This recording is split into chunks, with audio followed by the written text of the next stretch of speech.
granted to introduce the bill? Those in favor will please say aye. The voice is getting feeble. Those against will please say no. I think the ayes have it, the ayes have it, the ayes have it. Sir, I introduce the bill. Shri Sujit Kumar. Sir, only after I give, I have to open the window. Sir, आपका काम था सरल कर दे रहा हूँ. So Shri Sujit Kumar. Sir, I introduce the bill. And you do it after the House approves it. And that is reflected through me. Sir. The Central Educational Institutions Reservation in Admissions Amendment Bill 2023, Shri Sujit Kumar to move for leave to introduce the bill. Sir, I move for leave to introduce a bill further to amend the Central Education. Just the bill. Sir. The question is that leave be granted to introduce the bill. Those in favor will please say aye. Good. Those against will please say no. I think the ayes have it, the ayes have it, the ayes have it. Shri Sujit Kumar. Sir, I introduce the bill. The Representation of People Amendment Bill 2023. Shri Sandosh Kumar P to move for leave to introduce the bill. Sir, I move for leave to introduce the bill. The question is that leave be granted to introduce the bill. Those in favor will please say aye. Those against will please say no. I think the ayes have it, the ayes have it, the ayes have it. Shri Sandosh Kumar P. Sir, I introduce the bill. Thank you. The National Commission for the Welfare of Youth Bill 2023. Shri Sandosh Kumar P to move for leave to introduce the bill. Sir, I move for leave to introduce the bill. The representation. The question is that leave be granted to introduce the bill. Those in favor will please say aye. Those against will please say no. I think the ayes have it, the ayes have it, the ayes have it. Shri Sandosh Kumar P. Sir, I introduce the bill. Thank you. The Participation of Workers in Management Bill 2023. Shri Sandosh Kumar P to move for leave to introduce the bill. Sir, I move for leave to introduce the bill. The question is that leave be granted to introduce the bill. Those in favor will please say aye. Aye. Those against will please say no. I think the ayes have it, the ayes have it, the ayes have it. Shri Sandosh Kumar P. Sir, I introduce the bill. Thank you. The Constitution Amendment Bill 2023, amendment of Articles 343, 344 and 348, etc. I move for leave. Sir. Shri R. Giri Rajan to move for leave to introduce the bill. I move for leave to introduce the bill. The question is that leave be granted to introduce the bill. Those in favor will please say aye.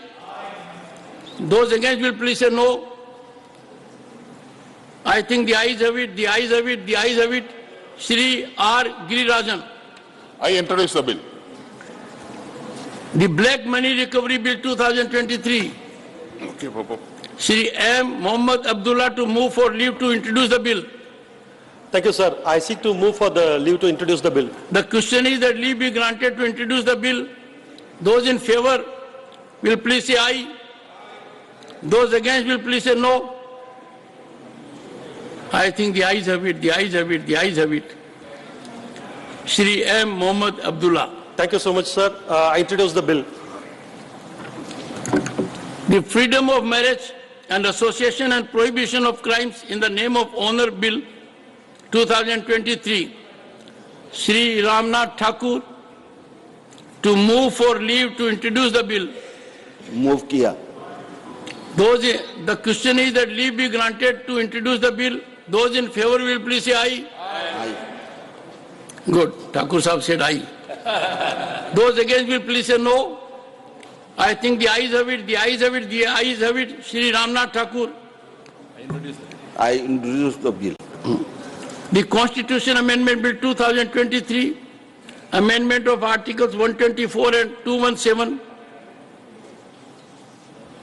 Sir, Chairman, sir. Sir. No, sir. I have to open the door. Sir. Shri V. Vijay Sai ready to move for leave to introduce the bill. Now. Chairman, sir, reservation in judicial appointments for backward classes in No, the no. Supreme Court and High Court, sir. No. Sir, I move for leave to introduce Constitutional Amendment Bill 2020. Good enough. The question is that leave be granted to introduce the bill. Those in favor will please say aye. Aye. Those against will please say no. I think the ayes have it, the ayes have it, the ayes have it. Shri V. Vijay Sai Reddy. Sir, I introduce the bill, sir. The Consumer Protection Amendment Bill 2023. Shri V. Vijay Sai Reddy to move for leave to introduce the bill. Sir, I move for leave to introduce The Consumer question Protection is Amendment that Bill leave be 2000. granted to introduce the bill. Those in favor will please say aye. Aye.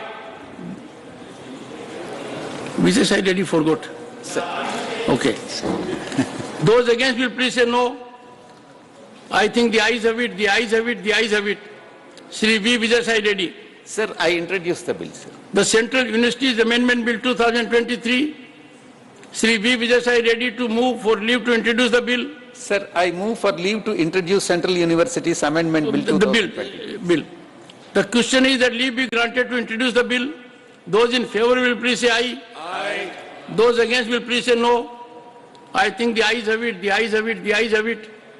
Shri V. Vijay Sai Reddy. Sir, I introduce the bill, sir. The Prevention of Custodial Torture Bill 2023. Professor Manoj Kumar Jha to move for leave to introduce the bill. Sir, with your kind permission, I move to seek the leave of the House for the introduction of this bill. To move the bill. To move the bill. The question is that leave be granted to introduce the bill. Those in favor will please say aye. Aye. Those against will please say no. I think the ayes have it, the ayes have it, the ayes have it. Professor Manoj Kumar Jha. Sir, I introduce the bill. Thank you so much. The Constitution Amendment Bill 2023, Amendment of Article 51, Capital A. Professor Manoj Kumar Jha to move for leave to introduce the bill. Sir, with your kind permission, I wish to seek the leave of the House to move this bill, which is all about fraternity. The question is that leave be granted to introduce the bill. Those in favor will please say aye. Those against will please say no. I think the ayes have it, the ayes have it, the ayes have it. Professor Manoj Kumar Jha. Thank you so very much, sir. I introduce the bill. The Payment and Settlement Systems Amendment Bill 2023. Dr. Amar Patnaik to move for leave to introduce the bill. Sir, I rise to seek leave to introduce the bill. The question is that leave be granted to introduce the bill. Aye. Those in favor will please say aye. Those against will please say no. I think the ayes have it, the ayes have it, the ayes have it. Dr. Amar Patnaik.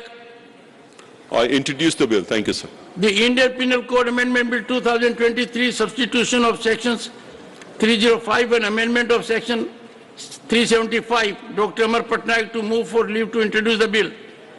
Sir, I rise to seek leave of the House to introduce the bill. The question is that leave be granted to introduce the bill. Those in favor will please say aye. Aye. Those against will please say no. I think the ayes have it, the ayes have it, the ayes have it. Dr. Amar Patnaik. Sir, I introduce the bill. The Adaptation of Climate Change, Resilience, Rehabilitation and Resettlement Bill 2023. Shrimati Vandana Chauhan to move for leave to introduce the bill. So I move for leave to introduce the bill.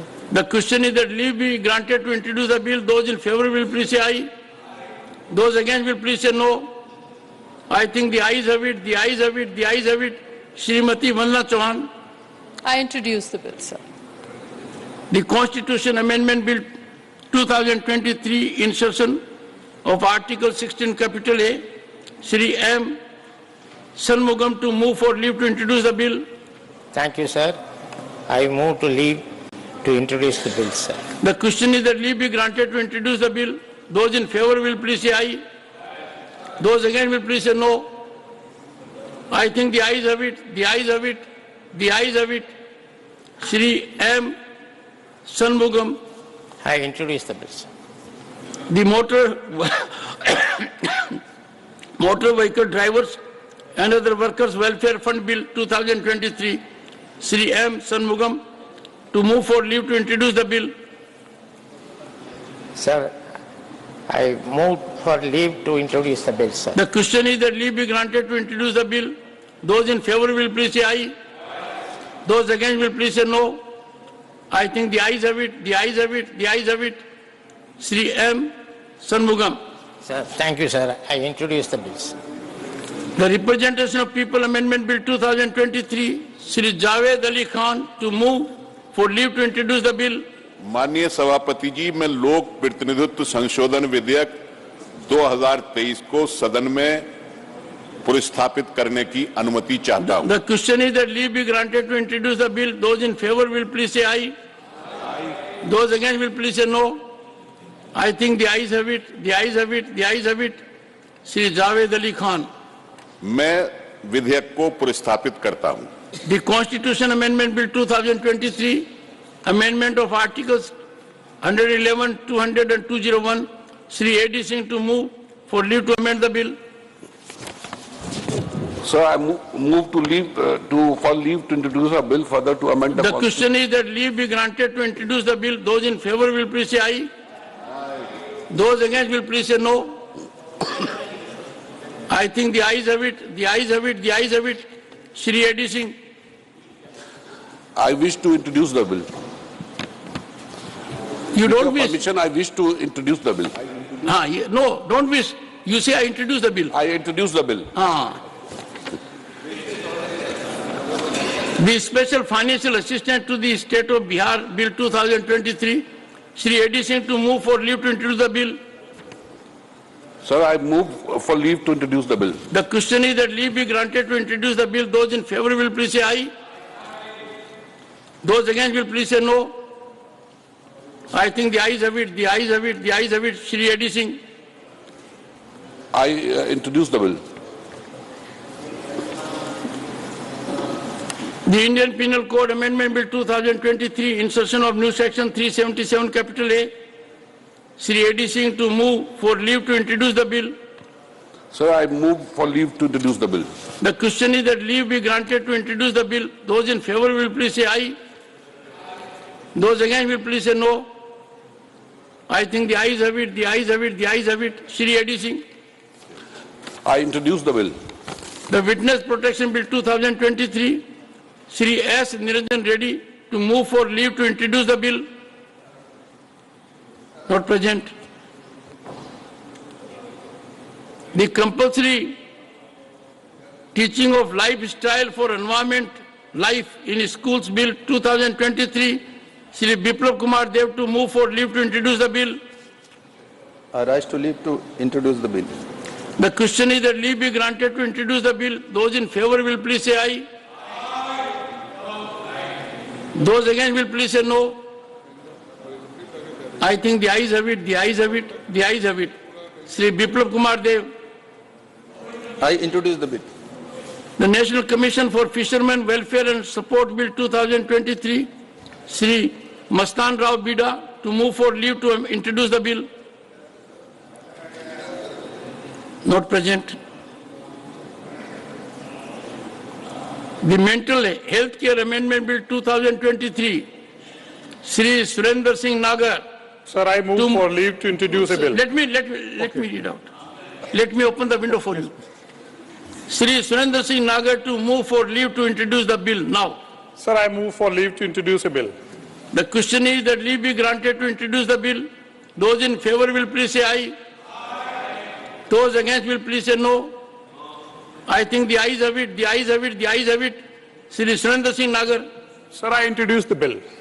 The Right of Children to Free and Compulsory Education Amendment Bill 2023, Shri Tiruchu Siva to move for leave to introduce the bill. Sir, I move for leave to introduce a bill further to amend the Right of Children to Free and Compulsory Education Act 2009. The question is that leave be granted to introduce the bill. Those in favor will please say aye. Those against will please say no. I think the ayes have it, the ayes have it, the ayes have it. Shri Tiruchi Siva. Sir, I introduce the bill.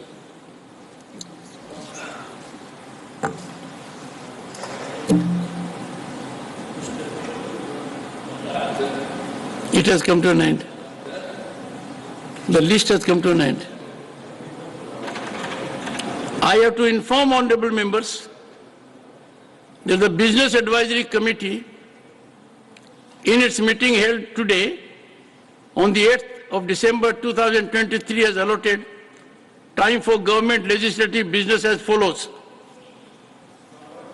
Consideration and return of the following bills after they are introduced, considered and passed by the Lok Sabha. The Central Goods and Services Tax Second Amendment Bill 2023, 2 hours. The Provisional Collection of Taxes Bill 2023, 1 hour.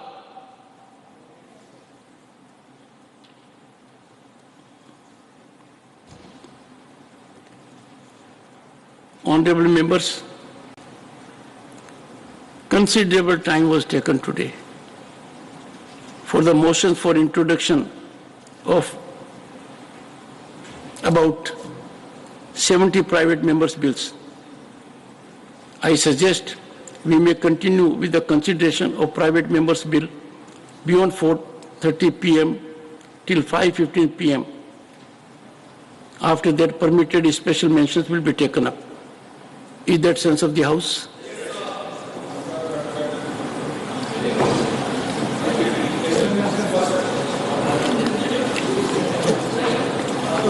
The Constitution Amendment Bill 2022, amendment of Article 153 and substitution of Articles 155 and 156. Further consideration of the following motion moved by Dr. V. Sivdasan on the 9th December 2022, that the bill further to amend the Constitution of India be taken into consideration. On the 9th December 2022, Dr. V. Sivdasan had not concluded his speech while moving the motion. He may therefore be called upon to continue his speech. Dr. V. Sivdasan. Respected Chair of the House, here the Constitution Amendment Bill 2022, amendment of Article 153, substitution of Article 155 and 156 is a very important bill. It is in the public interest that the governor's position is to be filled not by the President under the advice of the Union government. The governor should be appointed by the state itself. The will of the people has to be respected. The governors cannot act as stooges of the Union government. Sir, currently, governors are working as tool of the institution of the Union government into the state. We have a lot of examples. The first article of our Constitution starts with the sentence that I quote, India, that is Bharat, shall be a union of states. It proves the importance of the states. Federalism is a part of the basic structure of our nation, basic structure of our Constitution. We all know the existence of our great nation. India is linked with the existence of its basic character, that is unity in diversity. If the diversity is ruined, then the majority of the people will be marginalized. That means they will lose their identity, language, culture and habitat. It cannot help in their development. Diversity is the basic principle of the federal structure of our nation. Unity develops and strengthens its diversity. The very structure of our nation, India, as the union of the states, is built by the positive spirit of love, affection and great respect to the diversity. Respected Chair, our great nation, India, was not built by the bricks or bullets and guns or the missiles and forts. It was built by the struggle of freedom fighters, tears of workers and the sweat of peasants. Respected Chair, they have differences in their opinion, they have differences in their religion, languages, ideas, and identity, but they all are the differences, all differences, they had deep commitment to the values of humanity. Respected Chair, here what do we see? The rights of the states are reduced day by day by the union government. Respected Chair, not only have the rights of the states, the rights and the powers of Rajya Sabha, the Council of State also being reduced by the same union government through the money bills. Respected Chair, if we fail to protect the interest of the state as the representative of the states, then the great values of federalism will be dissolved by the rulers.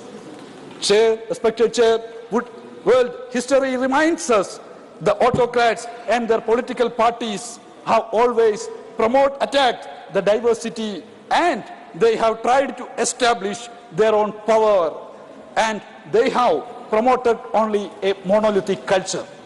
Respected Chair, the dangers of this attitude had been proven by the experience in various countries like Italy and Germany. We, as the representative of the people, as the representative of the state of India, should oppose the attack against the diversity, the steps against the legislative rights of the states, and undemocratic style of functioning of union government. In India, we have various identities. It is our strength. The great forefathers of our nation told us, unite against intolerance.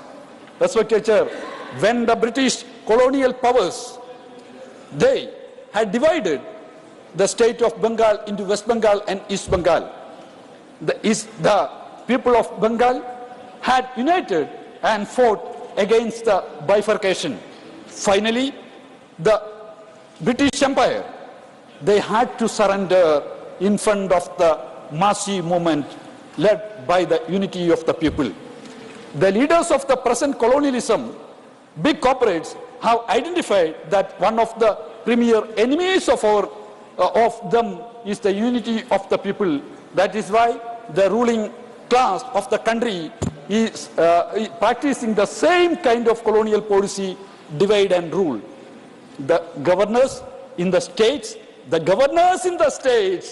they are working as a tool of the imperialist policy of divide and rule. Wherever the state government is taking the stand to promote the secularism, then the governors are trying to promote the politics of hate. Respected Chair, in Kerala, the Assembly, everybody know that, the Assembly passed a resolution against NRC and upheld the secular values of the nation, secular values of the states, but the governor of Kerala had openly supported the politics of communal venom. Sir, the division of power is the part of our constitution. This is a part of our nation character. The powers are divided between states and union. But day by day, the powers of the states being reduced by the union government. The union government is utilizing the residuary powers to capture the powers of the states. Unfortunately, the governor has also become instrument to implement the plan of the union government. The education and forest, the two sectors which are the classic examples of violation of the division of power. Education and forest were the state subject, but now the entire sectors are under the union government.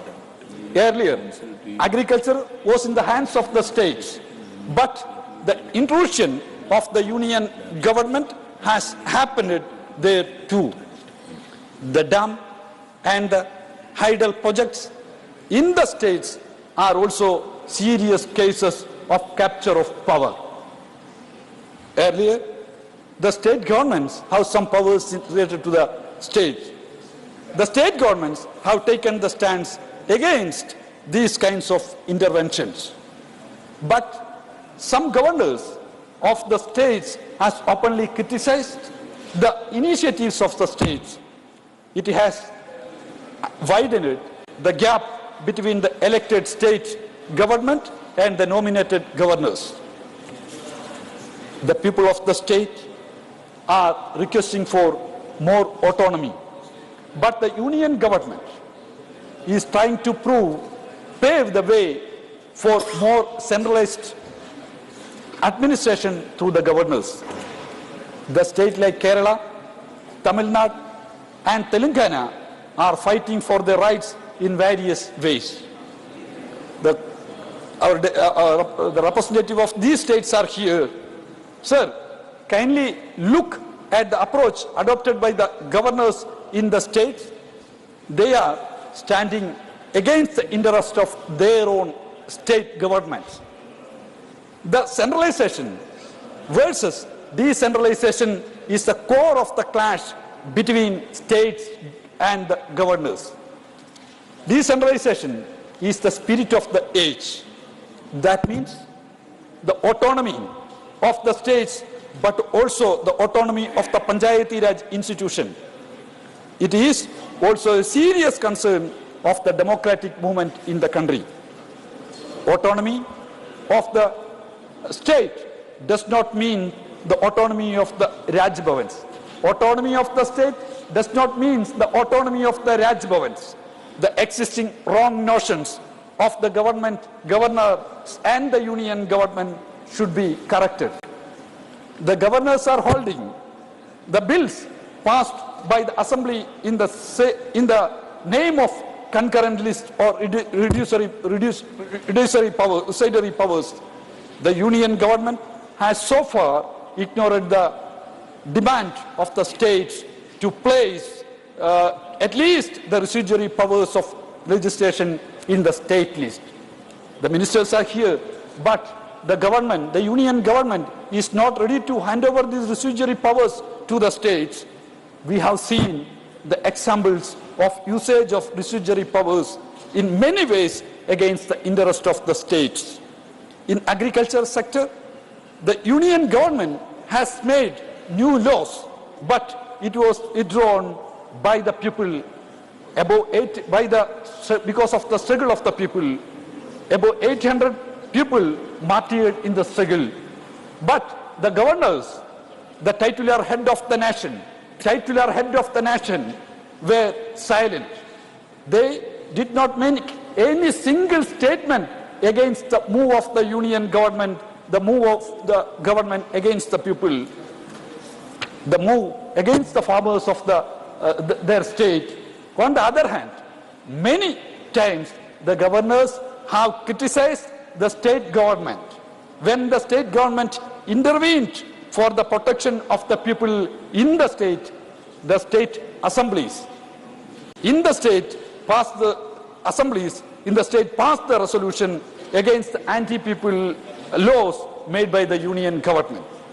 The strongest position against the anti-people laws of the union government has been expressed by the Legislative Assembly of Kerala in the resolution.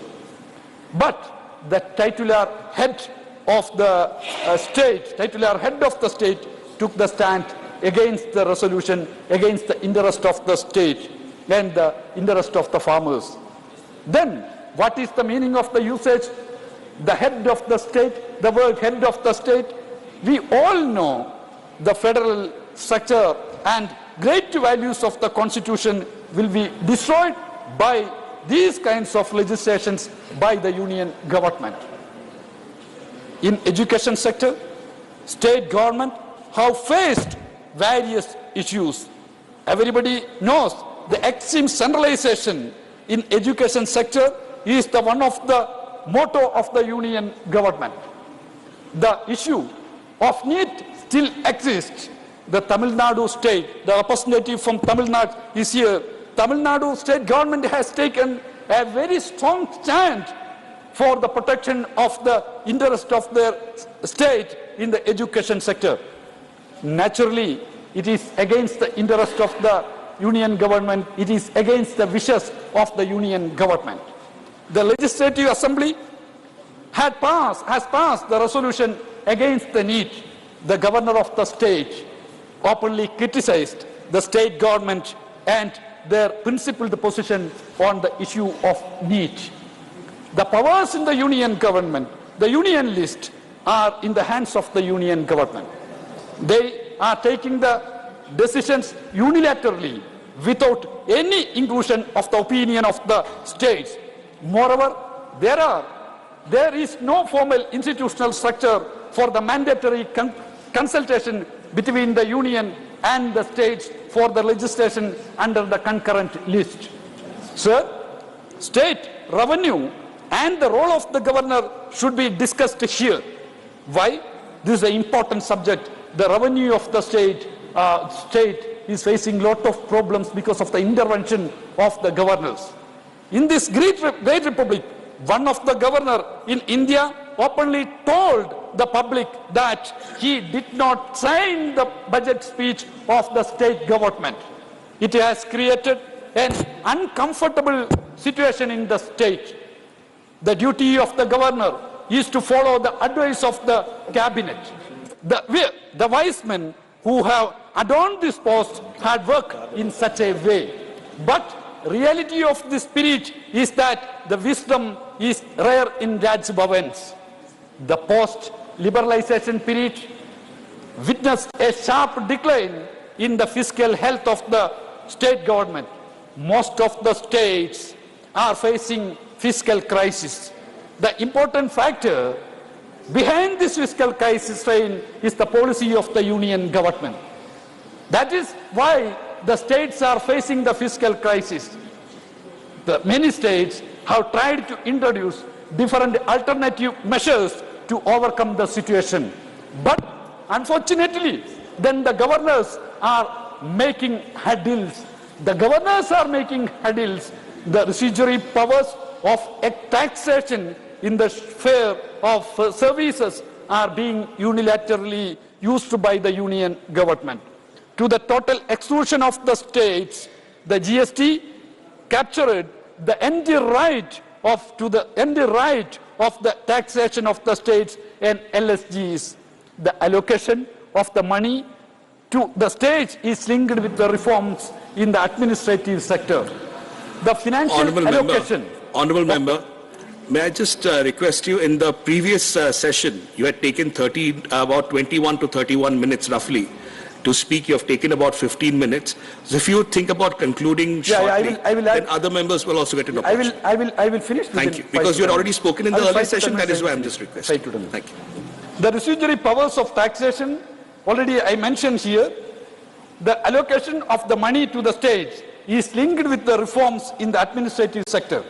The financial allocation of the union government is not charity.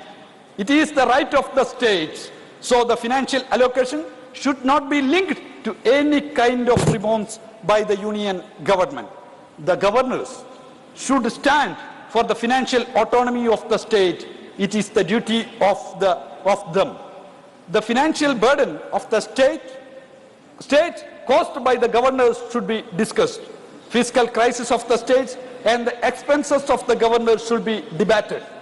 I have received an answer from the government to my question that the total expenditure of the National Mission for Libraries in the year 2019-20 is only 73 lakhs.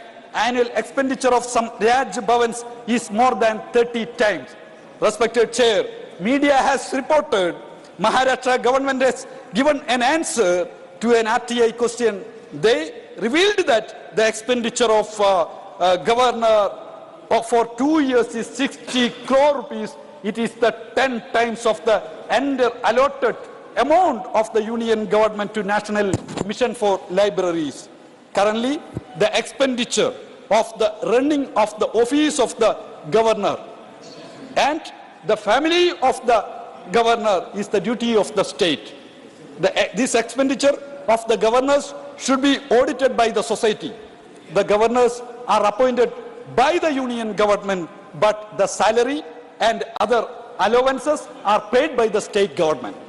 appointed by the union government, but the salary paid by the state government. We need to start it is wrapping up, irrational. honourable member. The salary of the representative of the union government, appointed by the union government, should be paid by the union government. The burden of the salary and upkeep should not be transferred to the state. 1 minute, within 2 minutes I will finish. The Rajbhavans are representing the colonial era of India.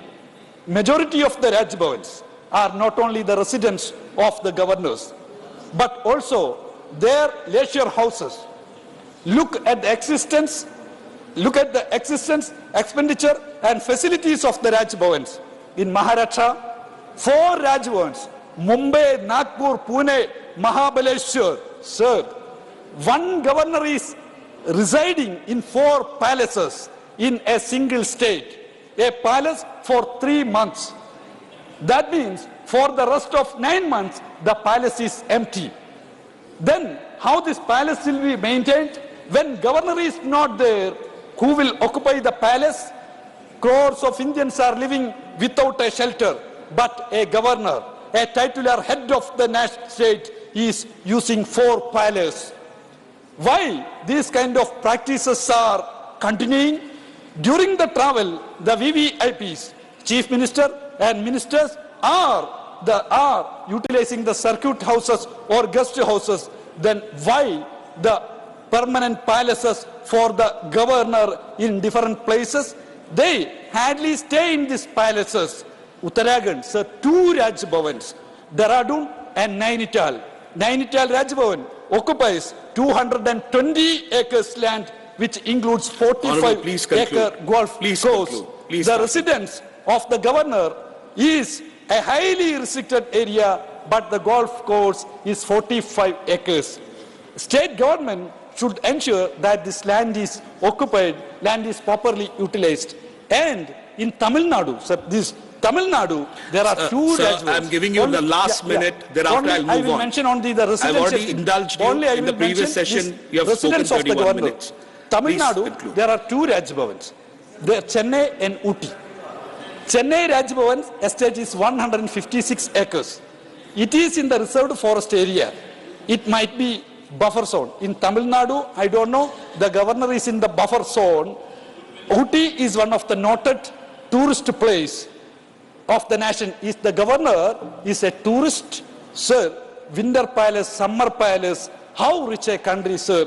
In West Bengal, honourable member, I'll have to move on. I'm moving West on. Bengal, I'm moving on. Okay, I'm moving on. 1 second. Please conclude your last comments, please. West Bengal, 2 Rajbhavans. One is Calcutta and second one is Darjeeling. In Odisha, your own state, 2 Rajbhavans. One is Bhubaneswar and another one is Puri. I think I'll have to move on. I've given you time. I've requested you repeatedly. Please, your closing comments and we move on, please. Okay, sir. I'm finishing. These things, the governors, the titular head of the states, how they are making the hurdles of the state, functioning, administrative function of the state, these things, this August House, please discuss seriously, and I request the state, all of you take the initiative for stop the revenue, making the hurdle, stop the making the hurdles and taking the wrong practices of the governor and try to end the colonial era practices in our nation. Thank you, sir. Thank you. With these words, thank you. Motion moved. I now call upon the members whose names have been received for participation in the discussion. Dr. Anil Agrawal, Honourable Member. 9 minutes allotted to you.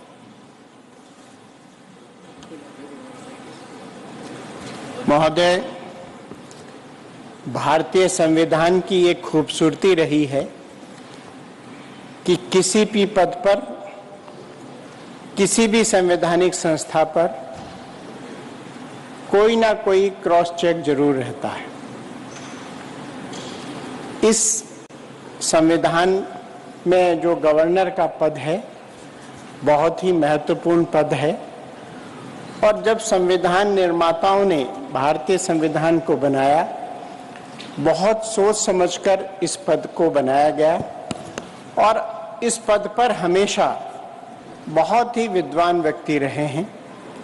मेरे जो मित्र केरला से आते हैं, मैं उनको भी बताना चाहूँगा, वहाँ वर्तमान में भी जो गवर्नर हैं महामहिम श्री आरिफ मोहम्मद खान साहब, एक बहुत ही अच्छे स्कॉलर। आप अगर उनकी स्पीचेस सुनेंगे तो आपको लगेगा कि वास्तव में आप किसी विद्वान व्यक्ति की स्पीच सुन रहे हैं। और हिंदुइज्म और जो जिस धर्म से वो आते हैं मुस्लिम, उसके बारे में श्लोक और आयतों के माध्यम से जो वो बोलते हैं, पूरा देश उनकी बातों को सुनता है।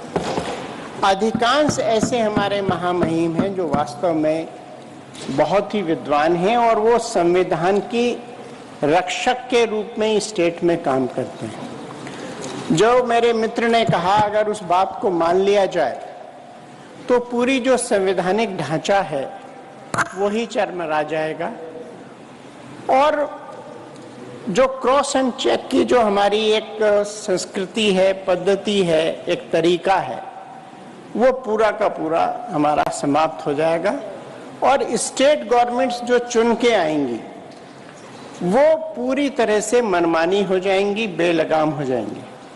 कई बार लोकतांत्रिक व्यवस्था में ऐसे भी लोग चुन के आ जाते हैं जिनकी कोई आइडियोलॉजी नहीं होती, जिनकी कोई विचारधारा नहीं होती, किसी भी मुद्दे पर चुनकर आ गए और उसके बाद वो मनमानी करने की कोशिश करते हैं। और मेरे विद्वान मित्र ने जो कहा, जिस प्रकार से वो महामहिम को हटाकर और उस पद को दोबारा लाना चाहते हैं, उसमें उनका जो सजेशन है उसमें ये है कि साहब वहाँ के जो MLAs हैं, वहाँ की जो म्यूनिसिपैलिटीज़ हैं, वहाँ के जो कॉरपोरेशंस हैं, वो सब मिलके महामहिम का चुनाव करें, इलेक्शन। महोदय, स्टेट में ऑलरेडी चीफ मिनिस्टर का जो चुनाव होता है वो लोकतांत्रिक व्यवस्था से होता है। और एक स्टेट में अगर दो लोकतांत्रिक व्यवस्थाएं दोनों इलेक्टेड हो जाएंगे तो शायद जो पर्पस था हमारे संविधान निर्माताओं का गवर्नर के पद पर नियुक्त करने का, वो पूरी की पूरी तरह से डिफीट हो जाएगा।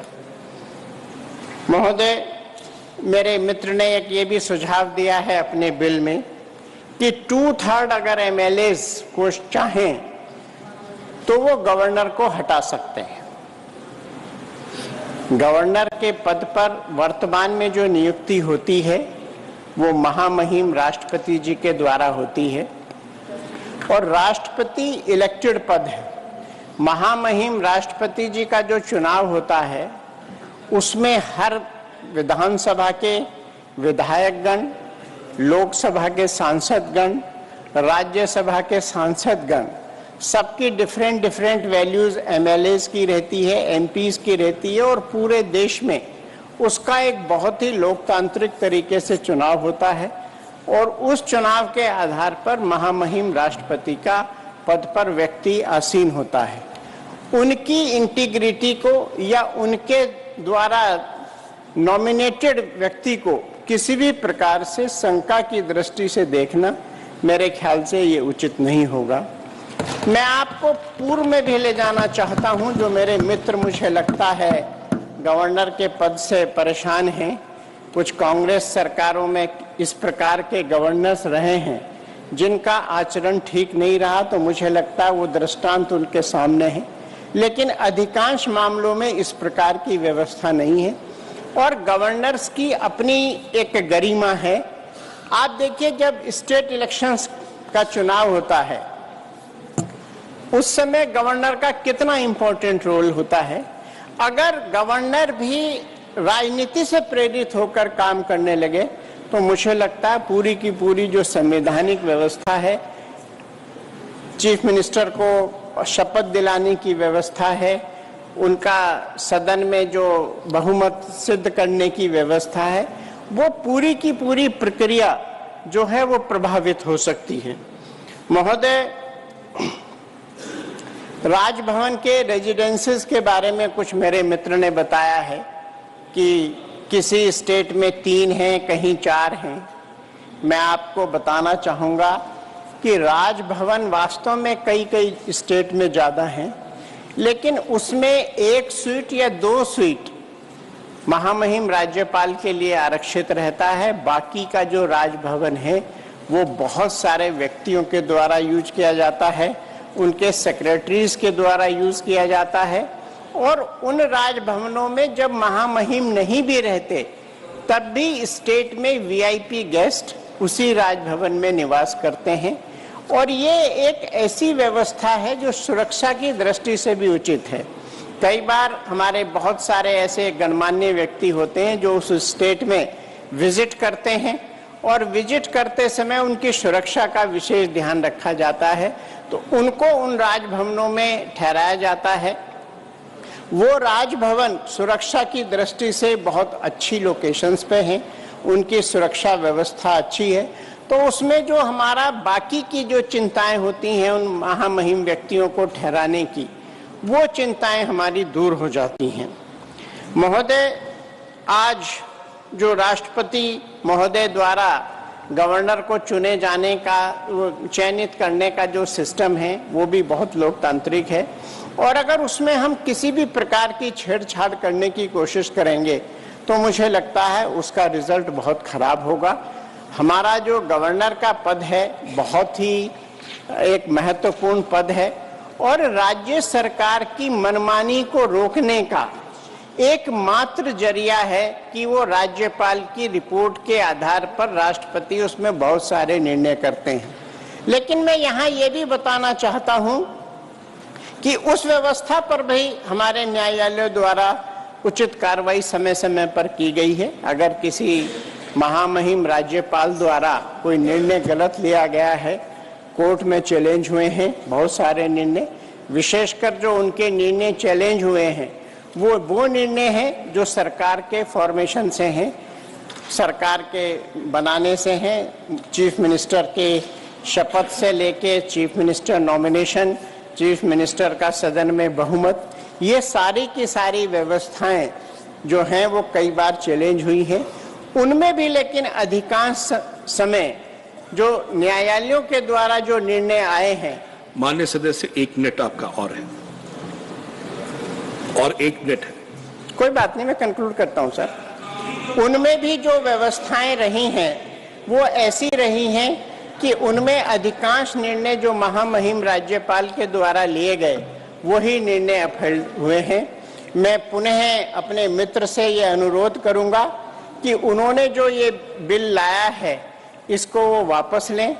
उन्होंने कुछ हो सकता है व्यक्तिगत कारणों से या और किसी दबाव में ये बिल लाए हों, लेकिन मुझे लगता है अगर वो बिल वापस लेंगे तो संविधान की मर्यादा बचेगी।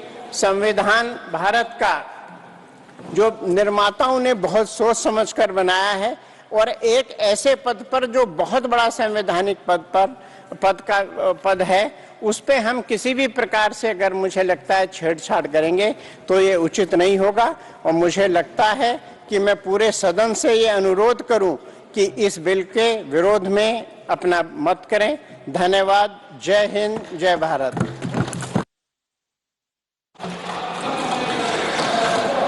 Honorable Member Dr. L. Hanumanthaya ji, 15 minutes. You have 15 minutes allotted by your party. Sir, thank you, Chairman sir. Sir, the private member bill moved by Dr. Shivadasan is timely, and this upper house with the representation of different political parties has to discuss thoroughly, and I request the House to have a unanimous decision on this in implementing the bill so that the friction between the central government and the state governments, particularly the governments in the center and non-political attitude will prevail in the state, sir. Sir, Article 153 says there shall be a governor in each state and one person can be appointed and he can be given 2 or 3 states as in charge. A governor is appointed by the president and is a nominee of the central government. Sir, it is stated that governor has a dual role, that he is the constitutional head of the state, bound by the advice of the Council of Ministers of that particular state.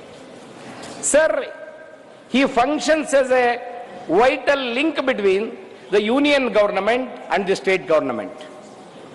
Sir, the governor has the power to grant pardons, reprieves according to Article 161. Sir, the governor with the CM, head of the state,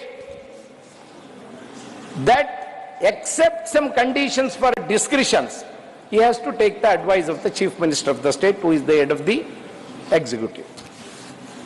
Sir, the governor appoints the Chief Minister and other ministers according to the Article 164. He assents, withholds the assent, or reserves the bill for the consideration of the President passed by the Legislative Assembly. Then, sir, the governor may promulgate the ordinances under certain important circumstances according to the Article 213. Sir, governor is envisaged as the apolitical head. This is a very important factor to be considered. He is always an apolitical head who must act on the advice of the Council of Ministers. However, the governor enjoys certain discretionary powers granted under the Constitution. For example, giving or withholding assent to a bill passed by the legislature, determining the time needed for a party to prove its majority, or which party must be called first to do so, generally after the hung verdict in any election during the time. Sir, there are no provisions laid down for the manner in which the governor and the state must engage publicly when there is a difference of opinion. There is no provisions laid down so far, sir. Sir, the governor has 5-year term in an office. Sir, in 2001, the National Commission to Review the Working of the Constitution held that governor owes his appointment and his continuation to the union. There is an apprehension that he is likely to act in accordance with the instructions received from the Union Council of Ministers. It is only an apprehension, but it is not the fact. In the Constitution, sir, there are no guidelines for exercise of the governor's powers, including the appointment of a CM and dissolving the assembly. There is no limit set how long a governor can withhold assent of a bill. The governor sends a report to the center which forms the basis of the Union Cabinet's recommendations to the President for invoking Article 356. This is another important article which the governor has to follow very carefully in the interest of the center as well as the state. Sir, why the attempts have been made to address concerns over the alleged partisan role played by the governors is the question I think we have to address today. Sir, changes regarding the selection of governors. Sir, the National Commission to review the working of the Constitution appointed by the Atal Bihari Vajpayee's government in 2000 suggested that governor of a state should be appointed by the President after consultation with the Chief Minister of the state, which has to be noticed, and no central government so far has followed this to have a consultation with the Chief Minister. Sir, the Sarkaria Commission set up in 1983 to look into the center-state relations proposed that Vice President of India and Speaker of Lok Sabha should be consulted by the Prime Minister in the selection of the governors. This is another proposal by Sarkaria Commission, which is a landmark commission during that period. Sir, that Punchi Commission proposal says Justice Madan Mohan Punchi Committee constituted in 2007 on center-state relations proposed in its report that committee comprising the Prime Minister, Home Minister, Vice President, Speaker and concerned Chief Minister should choose the Governor. This is another recommendation by the committee, sir. The Punchi Committee also recommended deleting the doctrine of pleasure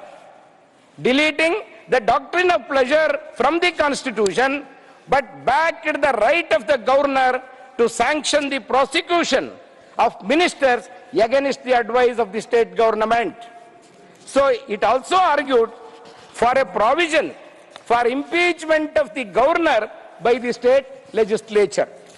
Sir, these are all the duties of the governors where we have to follow meticulously. Sir, unfortunately, today, what is happening, what are the comments in the public domain, and how the governor's officers have been treated by the central government, and why the state governments are forced to go to the Supreme Court to implement the constitutional spirit, which are not clear guide, which they don't have a clear guidance in this respect. Sir, the Supreme Court questions, can governors kill the bills passed by the Assembly? This is the question raised by the Supreme Court, sir. The substantive part of the Article 200 empowers the governor to withhold the assent of the bill. But in such an event, governor must mandatorily follow the course of action which is indicated in the first proviso of the communicating to the state legislature as soon as possible. A message warranting the reconsideration of the bill. But in most of the cases, sir, where people are in front of the Supreme Court today, the state governments are in front of the Supreme Court today, the minimum requirement of warranting the state legislatures as soon as possible, a message warranting the reconsideration of the bill has not been followed. Many a times, years together, bills were pending in the governor's office. This is the major cause to an elected government by the governors who are the representatives of the central governments has followed. That is the major issue today which is under discussion. Sir, Baba Saheb Ambedkar has said during the draft constitution to the Constituent Assembly on November 4, 1948, Ambedkar highlighted the need to diffuse the constitutional morality in Indian society. He has also said that it is imperative to deepen the democracy, which is only a top dressing on Indian soil, which is essentially undemocratic. Sir, the journey of these 75 years of independence, the constitutionalism in India provides the perfect context to revisit the idea of constitutional morality, what Ambedkar said during that time, during 1948. It is also said the constitution and morality in light of the ongoing tussle between the governors and the elected governments, especially in Kerala, Maharashtra, of course not now, the government has changed, Punjab, West Bengal, Tamil Nadu. The noticeable factor is all these governments are non-BJP governments. That is what is to be noted today. Sir, the Supreme Court has expressed serious concern about the delays by the governors in assenting the bills passed by the state elected legislators. This violates the constitutional provisions and the doctrine of constitutional morality which Ambedkar was talking about. Sir, the Constitution of India has envisaged the role of the governors as custodians of the constitutionalism in respective of states. However, owing to the nature of appointment using nominee selection by the union government, most of the time governors abide by the obligation of the ruling dispensation rather than the constitutionalism. This is the major observation at this time, sir. Sir, this has deepened the crisis between the union governments and the state governments, which is eroding the principles of cooperative federalism. Sir, the conduct of the governors in these states has resurrected the question of the need to continue the governors in office in a parliamentary democracy. That is the crisis today. That is a serious crisis today. So the fact that there is a conflict between the governor's office and the elected governments is a very sad part of the democracy, a serious concern of the democratic process. Sir, the immediate consequences of this trend are affecting the public governance and administration, erodes the harmonious relation between the state and central government, and it also affects the governor office, destabilizes the elected government as they are under pressure and non-performing the governance. This union-state relations, overall, the federal scheme of the constitution is in the state of disequilibrium. Sir, there are some solutions suggested by the experts of the constitution and people who have experienced the 75 years of independence. Sir, one that, firstly, the state government must be consulted before the governor's appointment by the union government. This is the suggestion, as recommended by the Sarkariya Commission. This will ensure much needed consultation between the union and state governments, thereby strengthening the relationship between both these governments in the true spirit of cooperative federalism. Sir, secondly, the Supreme Court of India must direct the Union Ministry of Law and Justice to frame the guidelines for the Governor Office in consultation with the Law Commission of India to assent to the bills on time to avoid unregulated delays in the future, which is very much required and necessary. Sir, thirdly, empower the office of the President of India. Honourable Member, you have to recall. I'll go according to your time. Empower the office of the President of India to recall the governors who are the subject of the constitutional violation in discharging the duties as per the Article 200. Article 200 has become a serious concern today, where the governors are playing with it, with the discretionary powers given by the Constitution to them are not followed with a judicious thinking and judicious decisions. Sir, lastly, the time has come to remove the word otherwise in Article 356 through a constitutional amendment, as governors have misused the word to dissolve many elected governments in the states. Thank you. So, sir, last sentence, this will curtail some of the discretionary powers and prevent the misuse of governor's office by the union government, whichever is in the power. These things, if they are followed, the real private members will, which we are discussing, will have some fruitful decisions, sir. Thank you very much. Thank you. Honourable Member Shri Jawahar Sarkar. You have 7 minutes. Thank you, sir. Thank you for giving us this opportunity of supporting the constitutional amendment brought in by Dr. Sivadasan to introduce election of governors as a mode to save the constitution. Now, one of the most depressing news that I as a legislature, you as legislators, we all as part of the overall structure of governance, one of the most depressing news that we have heard in the last few days is the manner in which a governor, I am referring to the governor of Tamil Nadu, was pulled up by the Supreme Court for exceeding his jurisdiction.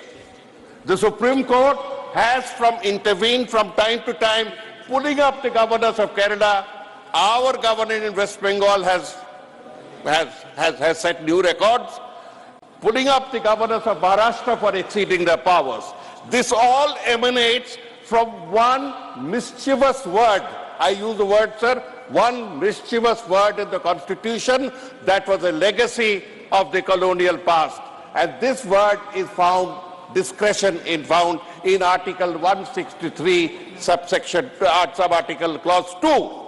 Now, based on this article, this is a colonial legacy. We all speak of colonial legacy, but we do not know how to define it. Anything that suits, anything that militates against our way of thinking, anything that militates sometimes against what I call the culture of the Ganga Valley is said to be colonial and fit to be dumped out. No, it is not so. Colonialism spells itself out through the mechanics of power and hegemony. Through power and hegemony. And this is proved through the continuation of the powers of the institution of the governor in a democratic federal setup. This post came up from the Government of India Act, Imperial Act of 1919. It was carried on through the Government of India Act of 1935, and I would inform my honorable friends on both sides that the Deputy Chief Minister of West Bengal at that time, Shyama Prasad Mukherjee, whom they respect a lot, had a series of guerrilla wars with Governor Herbert, who did not allow him to exercise his democratic powers.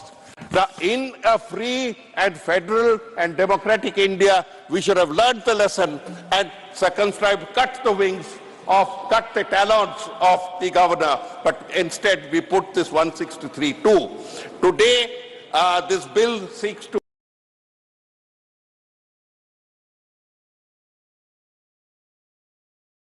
We can't have a diarchy, sir. This is a democratic polity. You can't have two governments of India. There is one government of India that is elected by 37% vote. We respect it.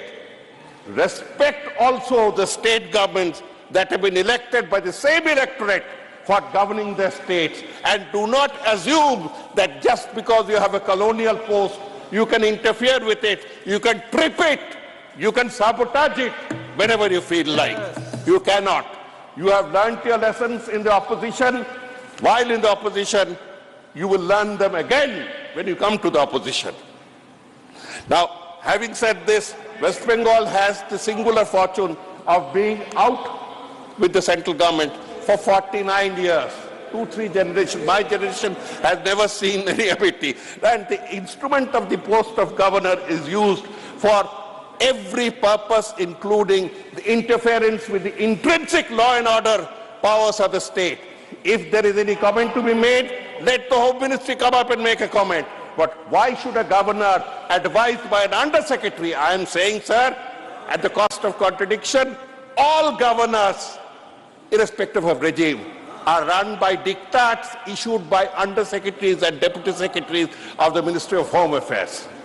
Come and challenge it and say, no, I will ask for the correspondence. I know what I'm talking about. It hurts the self-respect of any thinking person. The bureaucrats of North Block cannot be allowed to run a free run over the democratic aspiration of the different peoples of India. The election is because we consider the post of governor to be largely protocol, largely ceremonial, so that the chief minister doesn't have to run to every function. Seedhi baat mein keh diya. But then you can't bear such a huge expenditure. You can't go in for a huge expenditure at the lavish scale on which you have said. The lavish scale itself, whether the bill is passed or not, is a subject that government may like to review because it smacks of colonial imperialism. We have spoken. Supposing, I'm giving a minute only, supposing you had a similar institution in the Government of India. Supposing you had the president telling you morning and evening, ye aapne galat kiya, aapne law and order I mean, you can't run. You are insulting the people who have elected that government, the central government or the state government. You cannot run. We had a small instance of this when President Zail Singh was having his run-ins with the Prime Minister of India, and that is not a very pleasant experience. Remember that experience and squeeze it to the experience of states. You'll know how you have created a ceremonial post into a nuisance, absolute nuisance. I support the election because the election would again be in tandem with what the people of that state want 1 minute. For the governor, what they want for the governor. Sir, the core of our strength is federalism. As of democracy, it is federalism that represents. I come from a state that is quite distant from the Ganga Valley. I come from a state that is quite distant from Tamil Nadu. But we feel that we are all together because we are respected. If you carry away the self-respect, you destroy India. We are one because we are many. Do not try to homogenize us. With these words, I support the bill. Thank you. Honorable Member Shri Santosh Kumar P, you have 3 minutes. Thank you, Vice Chairman. Even though the mover of the bill belongs to a political party which is very close to my party, I can't support this bill because my party, the Communist Party of India, stands for the abolition of the very post of governor. And this issue was highly debated in the Constituent Assembly as well, years ago.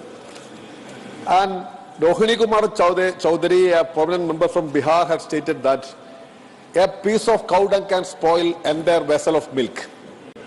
She was referring to the activities of the governor of Sindh. It's not history, but this is relevant even today. Governors they have become trouble engines to destroy everything in states. I don't want to give you a details of what is happening in Kerala and Tamil Nadu. Governors have become political manipulators. So why we need the post of governor? The mover have given a detailed list of examples, how the governors are spending money, how decorative their life is, how extravagant they are. So I don't want to add anything more. To perform the role of a governor and the duties of a governor, if at all anything is there, that can be done by the Chief Justice of a state or a Supreme Court Chief Justice. Nothing more is required. So I think it is high time to think about the abolition of the very post of the governor. And secondly, I think almost all parties are in agreement of the continuation of the post of governor. At least let us think about changing the very name of Raj Bhavans. Because it's an old British name. No, I am not in favor of the name changing virus. That virus has affected everywhere in our country. Every aspect of life, sphere of life. But Raj Bhavans, these people who are sitting in the Raj Bhavan think they are Rajas of modern time. So at least let us, take initiative to rename Raj Bhavans.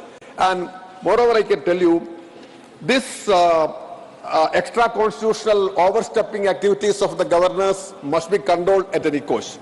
And when we talk about the election of a governors, see, you have a minute these are not relevant.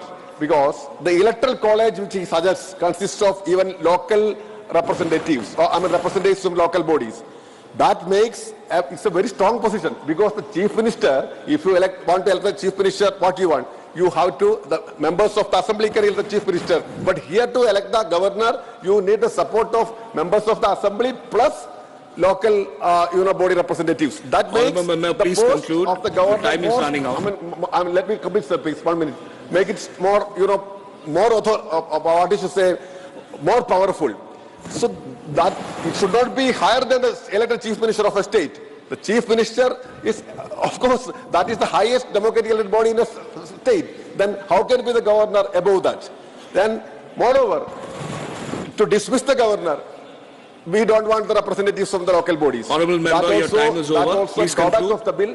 So anyway, sir, let me add this point once again, that we all have to think about the post of governor, and this post must be abolished at any cost. Thank you. Thank you. Honorable Shri R. Girirajan ji, just before you start, let me clarify that you have 3 speakers from your party, and the total time for your party is only 5 minutes. Total time. So therefore, we will be only able to provide 2 minutes or max 2.5 minutes per member. It is decided as per the roster. I can't help it. But, sir, Honorable Tiruchi ji, you are a senior member. You are part of the chair, you know. We work by the roster. We can't have a discretion. So 2 minutes, sir. Please. Sir, respected sir. Thank you, sir. Thanks, my leader, Tiruchi Siva. It's the right time to discuss the governor's need or not. I want to say in Tamil, our leader, Puthiya Anna, who has in the Avayile, Puthiya Thalaimurai பரிணாமப்படுத்தப்பட்ட நேரத்திலே அவர் சொன்ன வார்த்தை ஆட்டுக்கு தாடி தேவையில்லை. Beard not to the goat. Like governor's post not necessary to the government, state governments. ஆட்டுக்கு எப்படி தாடி தேவையில்லையா, நாட்டுக்கு கவர்னர் தேவையில்லை. இந்த கவர்னர் பதவி என்பது மிகப்பெரிய அலங்கார பதவி. இந்த அலங்கார பதவி என்பது ஒருவரை கவர்னர் ஆக்கிவிட்டு மத்திய அரசு தனக்கு வேண்டாத அரசுகள் இருக்கின்ற இடங்களிலே அவர்களை தலையாட்டி பொம்மைகள் போல் வைத்திருப்பதற்காக கவர்னரை பயன்படுத்திக் கொண்டிருக்கிறார்கள். இந்தியாவிலே மகாராஷ்டிரத்திலே என்ன ஏற்பட்டது, கேரளத்திலே என்ன நடந்து கொண்டிருக்கிறது, தெலுங்கானாவிலே என்ன நடந்து கொண்டிருக்கிறது, ஏன் எங்கள் தமிழ்நாட்டிலே என்ன நடந்து கொண்டிருக்கிறது? 15க்கும் மேற்பட்ட மாநில அரசுகளால் தேர்ந்தெடுக்கப்பட்ட, மக்களால் தேர்ந்தெடுக்கப்பட்ட பெரும்பான்மை பெற்ற மாநில அரசாக திராவிட முன்னேற்ற கழகத்தினுடைய அரசு தளபதி மு.க. ஸ்டாலின் அவர்கள் தலைமையிலே இயங்கிக் கொண்டிருந்த போதிலும் நாங்கள் அரசியல் சட்டம் வகுத்து தந்திருக்கின்ற நெறிமுறைகளின் அடிப்படையிலே பல்வேறு மசோதாக்களை, மக்கள் நலனுக்கான மசோதாக்களை நிறைவேற்றி கவர்னருக்கு அனுப்பிய நேரத்திலே கிட்டத்தட்ட 2 ஆண்டுகளாக 15க்கும் மேற்பட்ட மசோதாக்களை தன்னுடைய காலுக்கு அடியிலே போட்டு மிதித்துக் கொண்டிருப்பவர் தான் இன்றைக்கு தமிழ்நாட்டின் கவர்னராக இருக்கின்ற திரு R.N. ரவி அவர்கள் என்பதை இந்த மன்றத்திலே பதிவு செய்ய விரும்புகிறேன். Please wrap up, please. The time limitation should fix for assent given by the governors on several issues. In India, states are also not strangers to controversies arising with their governors, most of them relating to choosing of chief ministers, conducting floor tests, dissolving legislative assemblies, recommending president's rule and delaying assent to bills or reserving them for president's consideration in the recent times besides Tamil Nadu, Chhattisgarh, Haryana and Kerala and Telangana. Article 153 of the Constitution provides for a governor in each and every state. The executive powers are vested in the governor under Article 154. Honorable member, the constitutional please conclude. We have to move on. Warrants that assent of the governor or the president is a necessary for all bills to become the law of the land. The Supreme Court in Shamshad Singh versus State of Punjab 1974 has settled the position that the governor is only a constitutional head under the executive powers of the state. I'm moving on, honorable member. Exercised I'm sorry, by the your time Council is up. of Ministers, which of Article of Shri India. Sujit Kumar, honorable member Shri Sujit Kumar. Sorry, I'll have to move on. Shri Sujit Kumar. I'm sorry, your time is up. Honorable member Shri Sujit Kumar. No, it's as per time. It's as per time. I'm sorry. You know the rules. You know the rules. You know the rules. Honorable member, please sit down. It's not going on record. It's not going on record. It's not going on record. Please, please. Sir, honorable member Shri Sujit Kumar. मेरा समय अभी शुरू होना चाहिए. All right. और sir आप तो दिलदार हैं, 1-2 मिनट ज्यादा दे दीजिएगा. मेरे हाथ में नहीं है, माननीय चेयरमैन साहब का निर्देश. Sir, although I acknowledge and appreciate. You have a total of 5 minutes. Sir, 1-2 minutes, sir. Sir, although I appreciate and acknowledge the sentiments and the spirit with which this bill has been introduced by my dear friend and esteemed colleague, Mr. Shivdasan, I do not support the bill because I think it is neither desirable nor feasible. And I'll give you 4 reasons, sir. One is the issue of accountability. One is the constitutional reasons. Third is the normative grounds. And fourth are the constitutional debates which have settled this issue in my view. Sir, we have to understand the difference between accountability and constitutional responsibility. The high office of governor is that of constitutional responsibility, constitutional authority, not accountability. Sir, in his arguments, the Honorable Member Shivdasan ji, sir, alluded to the stature and dignity of the high office of the governor. I completely am with him on that. And he argued that because of this high office which the governor holds, he should enjoy the support, legitimate support of the people, and he should be accountable to the people. But sir, for this we already have an elected government in the state. Can you have two parallel power centers, one of the chief minister and one of the governor? Sir, the office of governor should evoke, sir, cooperation and respect. And to give further clarity, I would like to quote what the Constitutional Assembly member Mr. B.G. Kher had said. The most important principle of good government in a popular constitution is that no executive functionaries should ever be appointed by popular election. No executive functionaries should ever be appointed by popular election, neither by the votes of the people themselves, nor by those of their representatives. Sir, next I come to the normative grounds why I oppose this bill. Sir, the office of governor should exert an all-pervasive moral influence on the state, sir, state government and the people of the state. Sir, I'd like to quote Sarkaria Commission, which Hanumantia ji elaborately referred to. Sir, Sarkaria Commission on Interstate Relations quoted the office of governor as the constitutional head is to act as friend, philosopher and guide to the elected government, to the Council of Ministers. And sir, if we have an elected governor as is envisaged in this bill, sir, we will not have the check and balance, which is the core of our constitution, sir. How can an elected governor, sir, operate freely without being beholden to the party that has elected or that has chosen that person to be elected? Sir, how can the governor think independently? Sir, these are the reasons why I oppose this bill. Sir, while addressing the Conference of Governors in June 2005, the former President of India, Dr. Kalam, observed that while there are many checks and balances provided by the Constitution, the office of the governor has been bestowed with the independence to rise above the day-to-day politics and override compulsions either emanating from the central system or the state system. Sir, now I'll refer to the constitutional grounds why I oppose this bill. Sir, in our scheme of things, constitutional scheme of things, the governor plays a very important role in maintaining the federal structure of our constitution, which also is part of the basic structure in the Supreme Court judgment of 1973, Kesavanand Bharati judgment. Sir, the celebrated judgment of S.R. Bomai versus Union of India explains in detail the importance of this role, and I quote, this is the Honorable Supreme Court: the key actor in the center-state relations is the governor, a bridge between the union and the state. The office of the governor is a vital link and a channel of impartial and objective communication of the working of the constitution by the state government to the President of India. And he goes on, the judgment goes on, because of paucity I will not get to it. Sir, it is also important for the House to visit the Sarkaria Commission report on the role of the high office of the governor, and I will briefly quote from the report. The governor in our system does not function as a constitutional head for the whole gamut of his responsibilities. There is an important area, though limited and subject to constitutional constraints, within which he acts in the exercise of his discretion. Honourable Member, last minute. Sir, he is a live link of channel between the union and the states. He is a live link of channel between the union and the state. Sir, finally, I will refer to the constitutional debate. Sir, on this very issue, eminent member T.T. Krishnamachari had quoted, and I quote, the position is either you make the legislature supreme or you make the governor supreme. If you adopt the presidential system, the governor is supreme. But under the parliamentary system that we have, the legislature and the leader of the majority party in the legislature will be supreme. The choice is obvious, and that choice is logical. Sir, unquote. Sir, in their infinite wisdom, the founding fathers of our constitution had anticipated such a situation. And there was elaborate discussion for 2 full days, sir, on 30th of May 1949 and 31st of May 1949. And 2 alternatives were suggested. Sir, give me, sir, 30 seconds. Sir, alternative 1. This is Article 131 of the draft Constitution of 1948.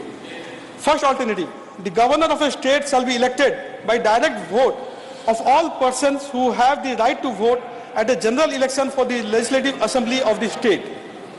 This is the first alternative. Second alternative, the governor of a state shall be appointed by the president by warrant under his 30 seconds, sir, and sealed from a panel of 4 candidates to be elected by the members of the Legislative Assembly of the state, or where there is Legislative Council in the state by all the members. Please conclude. Sir, after exhaustive and elaborate discussion, deliberation, debate, the Constituent Assembly adopted this second alternative with some modification, which is Article 151 as it stands today, that the governor of a state will shall have be to appointed conclude. by the president Honourable by member. warrant under his hand and seal.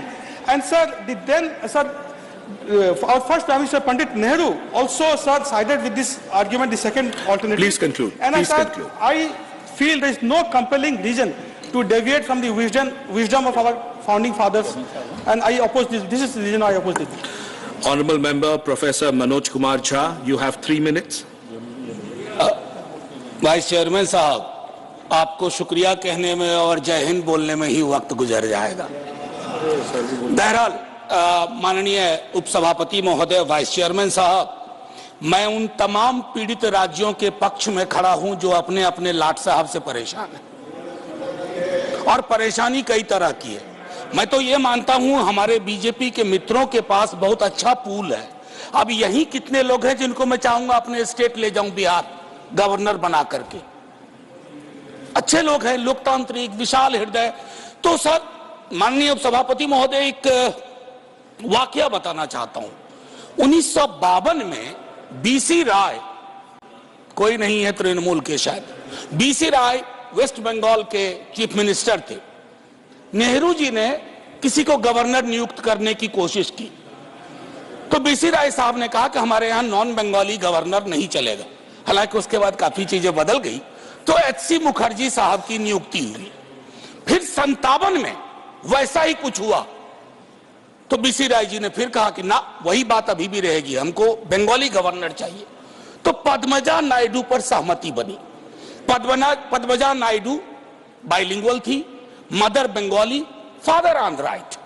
तो एक वो दौर था जहां देश के प्रधानमंत्री मुख्यमंत्री की बात सुनते थे, और एक ये दौर है, बाकी तो नहीं कहूंगा, फिल इन द ब्लैंक है, लेकिन मुख्यमंत्री से वैर रखना।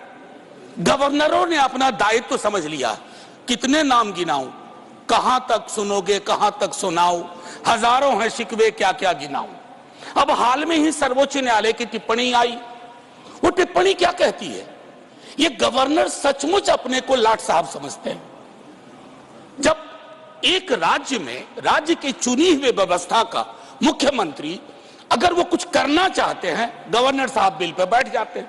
वो बिल पे नहीं बैठते हैं, जन आकांक्षाओं पे बैठ जाते हैं। और जन आकांक्षाओं पर अगर कोई व्यक्ति बैठ जाता है, तो आप ये यकीन मानिए कि वो चुनी हुई सरकार के लिए प्रतिरोध के क्षण हर वक्त उत्पन्न करता रहता है। मैं आपको एक और उदाहरण दूं, माननीय वाइस चेयरमैन साहब। जिन राज्यों में केंद्र की सत्ता, वाइस चेयरमैन साहब, तेरे आने और तेरे जाने में हमने सदियों का फासला देखा। कंक्लूड करें। मैं सिर्फ 1-1.5 मिनट लूंगा सर, कोई नहीं, बस 1-1.5 मिनट। आपको दोबारा टोकना नहीं पड़ेगा जय हिंद से पूर्व। तो मैं देखिए तारतम्य टूट गया। क्या बता रहा था? दूसरा वाक्य बता रहे थे। कंक्लूड करें मान्यवर। हाँ सर, मैं ये कह रहा था, प्लीज माननीय नीरज जी प्लीज। माननीय नीरज जी प्लीज। सर, नीरज भाई वाला टाइम निकाल दीजिएगा मुझ में से। आप कंक्लूड करें मान्यवर। सर, कंक्लूड कैसे करूं? बीच में नीरज भाई बोल दिए। चलिए आप मैं सर इतना कहना चाहता हूं कि जिन राज्यों में बीजेपी विपक्ष में है, वहां मजबूत हो जाती है बीजेपी। जानते हैं क्यों? गवर्नर साहब 60% विपक्ष का काम कर देते हैं, वो विपक्ष में हो जाते हैं। मैंने ऐसे गवर्नर्स देखे हैं जो टेलीविजन चैनल में शाम से बैठ जाते हैं, अपनी ही सरकार के बारे में।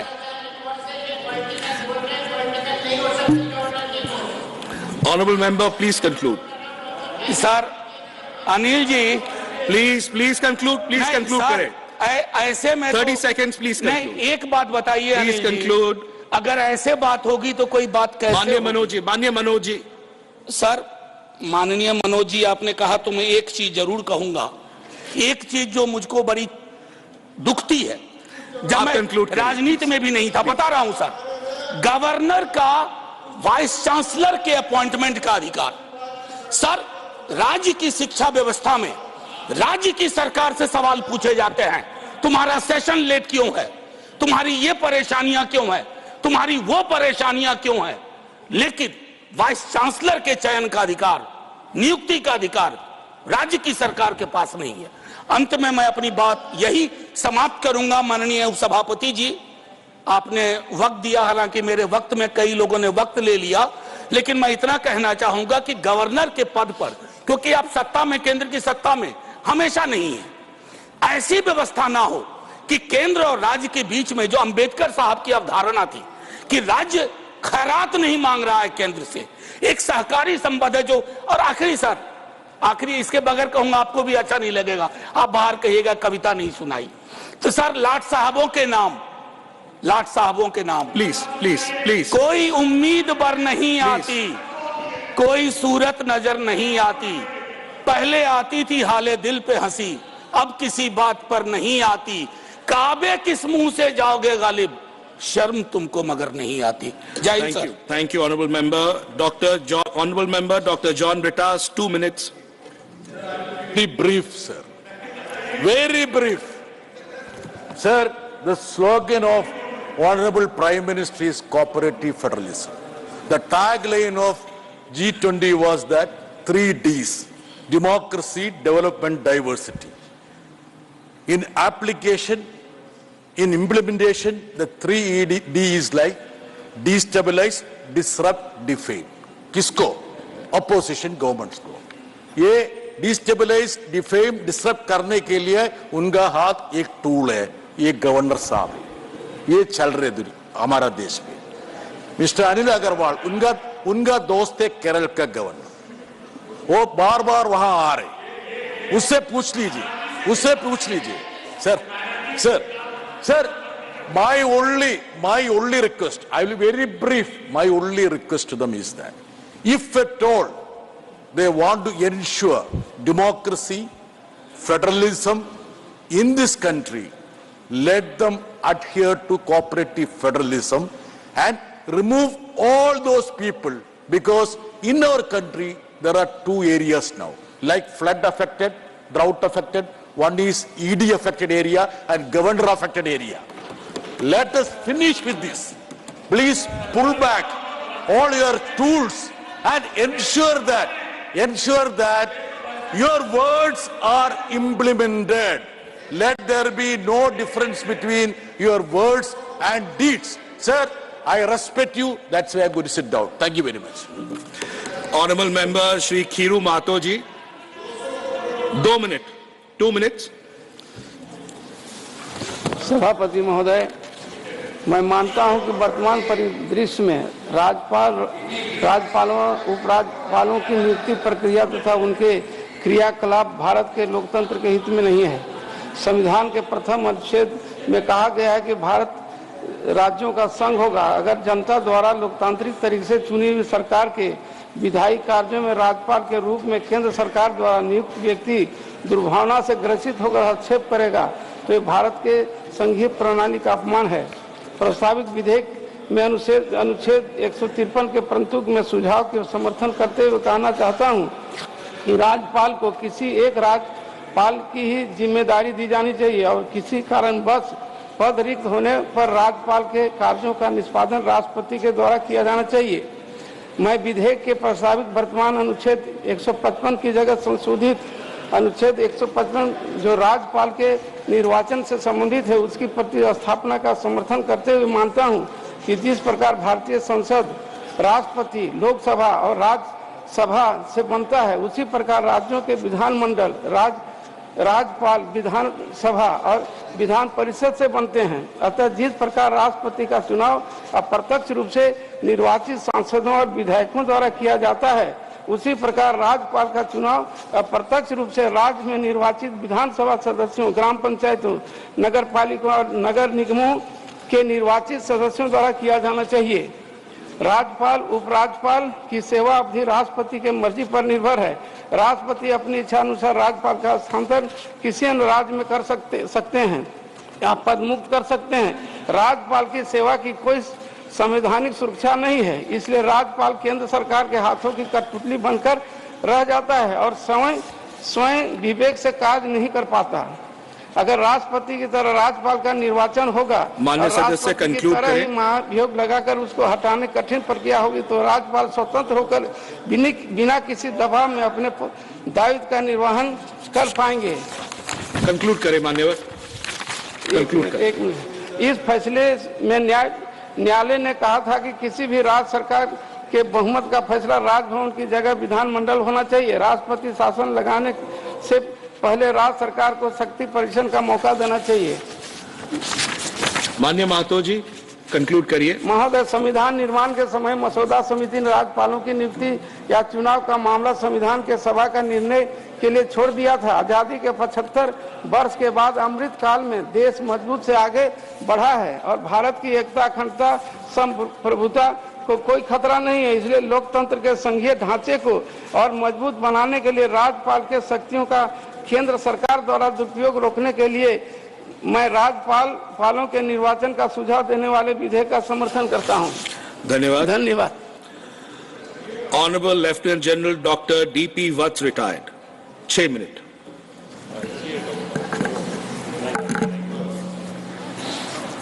माननीय सभापति जी, मैंने डिबेट सुने,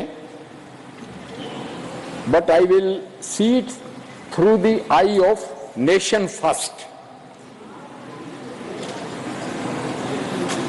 डेमोक्रेसी में चेक्स एंड बैलेंसेस से संविधान चलाया जाता है। Parliament, executive, judiciary and media, इसके स्तंभ में इनमें सामंजस्य और बैलेंस बनाना बहुत जरूरी है। मैं बताना चाहूंगा कि गवर्नर साहब का रोल कहां अहम होता है। जैसे मैंने कहा, नेशन फर्स्ट। वैसे तो कॉन्स्टिट्यूएंट असेंबली में डिटेल से डिस्कस हुआ था कि गवर्नर को इलेक्ट करा जाए या गवर्नर को सेंट्रल गवर्नमेंट अपॉइंट करे। एंड मैं बताना चाहूंगा कि उस ड्राफ्ट में the direct election of governor is incompatible with the parliamentary system established in the states. The mode of direct election is more likely to create conflicts between the governor and the chief minister.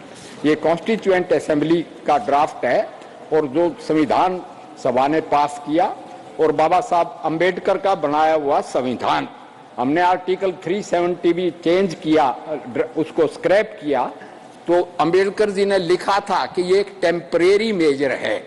तो we have all respect for Baba Saheb. The governor being only a constitutional nominal head, there is no point in making elaborate arrangements for his election and spending huge amount of money. The election of a governor would be entirely on personal issues, hence it is not in the national interest to involve a large number of voters in such an election. An elected governor would naturally belong to a party and would not be impartial.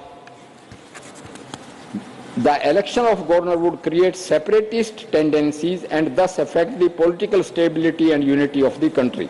The system of presidential nomination enables the center to maintain its control over the states. The direct election of governor creates a serious problem of leadership at the time of general elections in the state. The chief minister would like his nominee to contest. मैं वापस आऊंगा nation first पे। मैं खुद कश्मीर में सर्व किया 5 साल तक और ऐसे हालात पैदा हो गए गवर्नर राज लगाने के सिवाय कोई चारा नहीं था। और ये कांग्रेस शासन की बात है। प्रेसिडेंशियल गवर्नमेंट यानी जनरल केवी कृष्णा राव 6 साल तक लगातार रहे और उसके लगने के बाद भी जो मार धाड़, असेंबली में बम ब्लास्ट हुए और कितनी वायलेंस हुई, तो मैं ये कहूंगा नेशन फर्स्ट के मद्देनजर प्रेसिडेंशियल रूल नहीं, कई दफा armed forces special powers act भी लगाना पड़ता है। जैसे लगा था ईस्टर्न सेक्टर में, हमारी सरकार ने उसको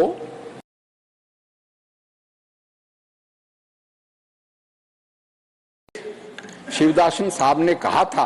इसी तरह मैं पंजाब का जिक्र करूंगा।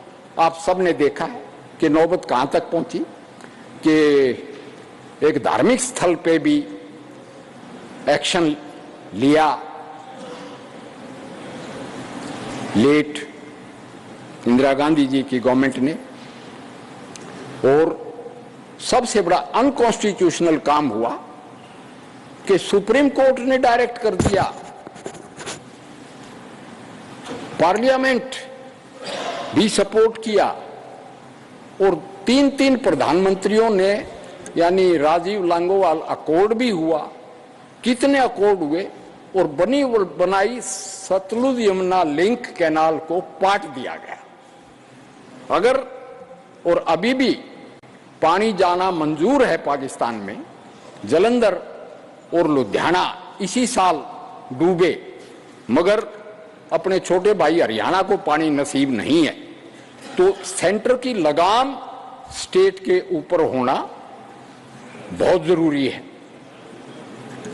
ऐसा ही जैसा कि कहा कि debate is governor should be elected और he should be appointed. I am totally for appointment of government, because administration का रूल है कि डेमोक्रेसी में फेडरलिज्म भी है, डिसेंट भी है, और सेंटर की हुकूमत भी है, मगर कमांड एंड कंट्रोल में, माननीय सदस्य कंक्लूड करें। हाँ बिल्कुल करूंगा। कमांड एंड कंट्रोल का रूल है कि यूनिटी ऑफ कमांड होनी चाहिए, मल्टीप्लिसिटी ऑफ कमांड तो विद इन लिमिट्स हो सकती है, अदरवाइज ये फेडरेशन टूट जाएगी। और मैंने कुछ एग्जांपल्स दिए। हमारा मुल्क मैच्योर तो है, शिवदासन जी ने कहा, वैसे कार्ल मार्क्स तो डेमोक्रेसी के ही खिलाफ थे, जिस पार्टी से आप बिलोंग करते हैं। वो तो धर्म को भी ओपियम ऑफ द पीपल बोलते थे। और हमारा मुल्क 750 650 स्टेटों के कॉन्ग्लोमरेट से सरदार पटेल जी ने इकट्ठा किया था। भिन्न भिन्न भाषाएं हैं, उसमें यूनिफाइंग फैक्टर्स हैं।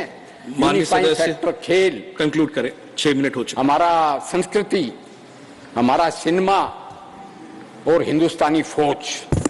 तो मैं कहूँगा, टाइम की पाबंदी का मैं पालन करूँगा कि governor should be a representative of the central government. He should achieve the checks and balances and it is a must for keeping the country united. Thank you. Thank you. Honorable.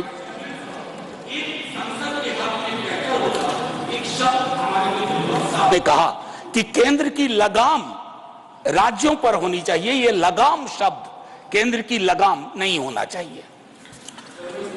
Honorable Shri M. Shanmugam. You have 2 minutes. Unfortunately, you have 3 speakers, so I'm able to give you only 2 minutes. Please Thank start. you very much, sir. Sir, on behalf of my DMK party, I would like to thank friend Dr. Sivadathan for bringing this important constitution amendment bill for discussion. As per the constitution, role of the governor is only a ceremonial, and he is a titular and head of the state because he is simply nominated by the president, in other words, by ruling party of the center.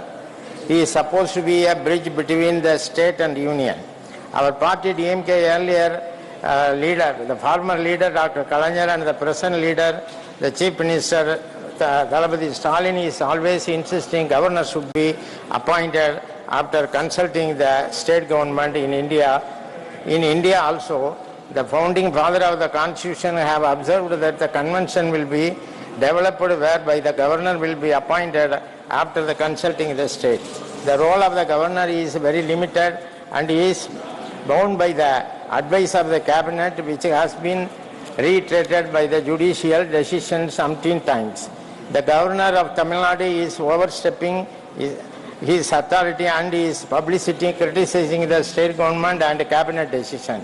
Sir, the chief minister has mandate of the people and is elected chief executive of the state. When our state government took the matter is not giving the assent to the bill, the sitting over the bills by the governor. The Supreme Court expressed a serious concern over the delay by the governor on giving assent to the bills passed by the state assemblies.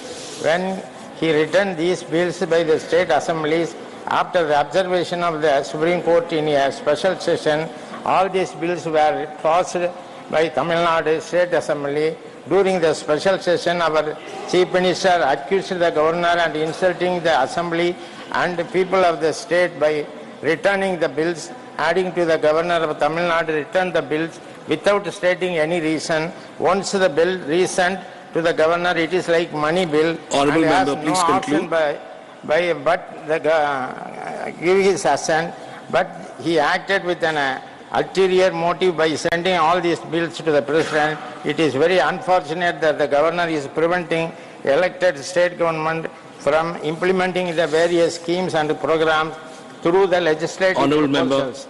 This issue, Governor ex officio Chancellor of State Universities, is also be reviewed.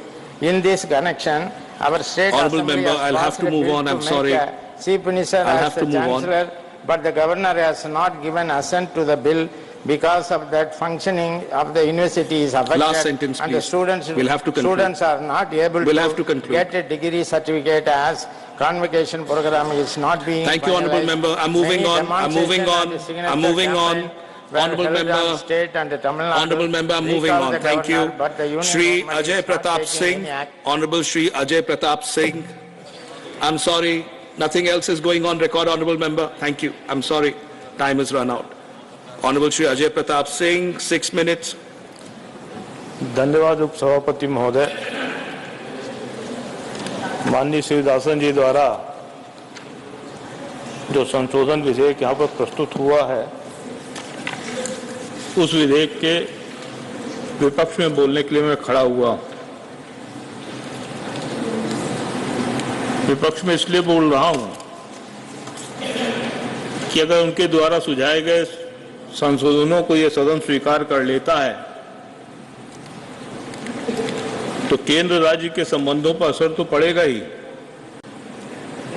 साथ ही साथ इन संशोधनों के कारण हमारा देश कमजोर होगा।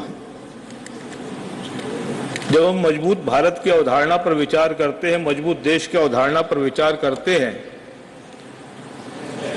तो मेरे विचार से मजबूत देश तभी हो सकता है जब हमारा केंद्र मजबूत हो। अगर केंद्र कमजोर हो जाएगा तो हमारा देश खंड खंड हो जाएगा। अक्सर हमारे विपक्षी साथी यूनिटी इन डाइवर्सिटी की बात करते हैं, सुनने में अच्छा लगता है, विविधता में एकता, लेकिन जिस सीमा तक वो विविधता की कल्पना करते हैं वो देश की एकता के लिए खतरा होता है। मेरे जैसे लोग जिनके लिए राष्ट्र प्रथम है, वो विविधता में एकता नहीं एकात्मता ढूंढते हैं। हमारे देश के अंदर अनेक ऐसे तत्व हैं जिसके कारण हमारा देश एक है, एक सांस्कृतिक बोध है, एक सांस्कृतिक मूल्य है, और इसीलिए हम लोग वन नेशन वन पीपल की अवधारणा पर विश्वास करते हैं। हम जिस संविधान को हम लोगों ने अंगीकार किया है, स्वीकार किया है, जिसके आधार पर चाहे राज्य सरकार हो चाहे केंद्र सरकार हो संचालित होती है, उस संविधान की हमने शुरुआत ही किया है कि we the people of India, हम भारत के लोग। उसमें यह नहीं लिखा गया कि हम मध्य प्रदेश के लोग, हम केरल के लोग, हम उत्तर प्रदेश के लोग। उसमें कहा गया है कि हम भारत के लोग, और हम भारत के लोगों ने जिस संविधान को अंगीकार किया है, स्वीकार किया है, उसके आधार पर भारत की समस्त संस्थाओं का संचालन होना चाहिए, चाहे राज्य सरकार हो, चाहे कोई म्युनिसिपल कॉर्पोरेशन हो, चाहे कोई ग्राम पंचायत हो। वो संविधान के अनुसार संचालित हो रही है कि नहीं हो रही है, यह देखने की जिम्मेदारी हमारी जो केंद्रीय संस्था है, केंद्रीय इकाई है, उसकी होती है। और अगर कहीं संविधान को उल्लंघन हो रहा है, संविधान का परिपालन नहीं हो रहा है, तो उसको नियंत्रित करने की भी जिम्मेवारी केंद्र सरकार की है। और नियंत्रित करने के लिए सूचना, जानकारी, समय समय पर मार्गदर्शन, इसका काम हमारे गवर्नर केंद्र सरकार के आदेश निर्देश पर करते हैं। मैं तो उदाहरण देता हूं कि गवर्नर की भूमिका कितनी महत्वपूर्ण है। हमारे जनरल साहब ने अभी जम्मू कश्मीर को उदाहरण दिया है। आप सभी को स्मरण होगा गवर्नर जगमोहन जी का। अगर जगमोहन जी गवर्नर के रूप में अपनी भूमिका का न्याय जम्मू कश्मीर में नहीं करते तो शायद आज जम्मू कश्मीर भारत से अलग हो चुका होता। पंजाब के उग्रवाद का जिक्र किया है जनरल साहब ने। पंजाब के हालात बेकाबू हो गए थे। गवर्नर रूल के कारण ही वहां के हालात को नियंत्रित कर पाए और आज अगर आतंकवाद वहां पर दबा है, समाप्त हुआ है, तो इसी संस्था के कारण हुआ है। मैं शिवदासन जी की पीड़ा समझ सकता हूं। सारे गवर्नर ऐसे नहीं है, कुछ गवर्नर ऐसे भी रहे हैं जिनके आचरण पर प्रश्न चिन्ह लगा हुआ है। केरल प्रांत की जो पहली चुनी हुई सरकार नमूदरीपात सरकार, उसको उनके पड़ोसियों ने भंग किया। पंडित नेहरू ने भंग किया। और धारा 356 के उपयोग की अगर हम बात करें तो सर्वाधिक उसका दुरुपयोग जो किया है वो कांग्रेस पार्टी ने किया है। पूर्व प्रधानमंत्री स्वर्गीय श्रीमती इंदिरा गांधी जी ने किया। 51 बार धारा 356 को उन्होंने प्रयोग किया है। उसमें बहुत सारे अप्रिय प्रयोग हैं और जिसके कारण गवर्नर के प्रति एक वितृष्णा सी राजनीतिज्ञों में पैदा हुई है। लेकिन अब जब हम भारत के बारे में एक समग्र रूप से विचार करते हैं तो गवर्नर की भूमिका महत्वपूर्ण है। मैं ये भी आप सबको स्मरण दिलाना चाहता हूं कि जो गवर्नर की भूमिका है, गवर्नर का पद है, मैं 2 मिनट लूंगा, ये कोई नई बात नहीं है। जब आप किसी बड़े भूभाग को नियंत्रित करना चाहते हैं, एक बड़ी पॉपुलेशन को एड्रेस करना चाहते हैं, तो ये आज की प्रणाली नहीं है, प्राचीन काल से चली आ रही है, रामायण काल से चली आ रही है। अगर मैं कहूं तो कोई अतिशयोक्ति नहीं है। रामायण में पात्र आता है खर दूषण मारी स्वभाव। ये कौन थे? ये रावण के गवर्नर ही थे जो समय समय पर जानकारी दिया करते थे। मौर्य साम्राज्य के कार्यकाल में भी अगर महाजनपद के रूप में जब ये हमारा भूभाग विभाजित था तो महाजनपदों में भी गवर्नर प्रणाली ही थी। हमारे यहाँ पर जब सिकंदर आए, सिकंदर यहाँ पर सेल्यूकस के रूप में अपना गवर्नर ही छोड़ के गए। हमारे यहाँ मोहम्मद गौरी ने आक्रमण किया, उसने कुतुबुद्दीन ऐबक को अपना गवर्नर, अपना राज्य बना के सौंपा। वहीं से गुलाम वंश शुरू हुआ। चाहे गुलाम वंश हो, चाहे खिलजी हो, चाहे तुगलक हो, चाहे मुगल हो, चाहे अंग्रेज हो, सभी ने इस प्रणाली का अनुसरण किया है। और अगर एक भूभाग, बड़े भूभाग पर अपना नियंत्रण रखना है, एक बड़े भूभाग को अपने की एकता को स्थापित करके रखना है, एक बड़ी पॉपुलेशन को एड्रेस करना है, तो हमको इस प्रणाली का अवलंबन करना ही पड़ेगा। और इसलिए माननीय शिवदासन जी ने जो संशोधन प्रस्तुत किया है, मैं उस संशोधन से असहमत हूं। मैं इस बिल का, संशोधन विधेयक का विरोध करता हूं। बहुत बहुत धन्यवाद। Honorable Shri P. Wilson, as you're aware, you've got about 2 minutes. Chairman, sir, thank you very much for giving me an opportunity. Sir, when the Constitution came into force, the Constituent Assembly makers, they thought that the governor will be a guide, friend, and a philosopher. He would actually facilitate between the state and the union. That was the impression the Constituent Assembly people thought, that these functions can be entrusted with the governor. Therefore, the governor was given the functions of executive powers, that is to carry out the business in his name, and legislative powers, that is to give assent to the bills, and judicial powers, that is to grant remissions. But sir, though the governor is given these powers, the actual head, the de facto head of the government is the chief minister. The governor, who is the unelected head, is only a figurehead and is a de jure head. But today what is happening? He has to act in accordance with the Constitution. He has to act under the aid and advice of the Council of Ministers. If you see how the governors are functioning throughout India, including that of Tamil Nadu, Kerala, Andhra Pradesh, then even I would say Karnataka and West Bengal, they are completely ignoring the aid and advice of the Council of Ministers. They think that they are a super constitutional authority. They sit over the bills, they don't give assent to the bills, they sit over the files, they don't even act on the files or under the recommendations given by the Council of Ministers.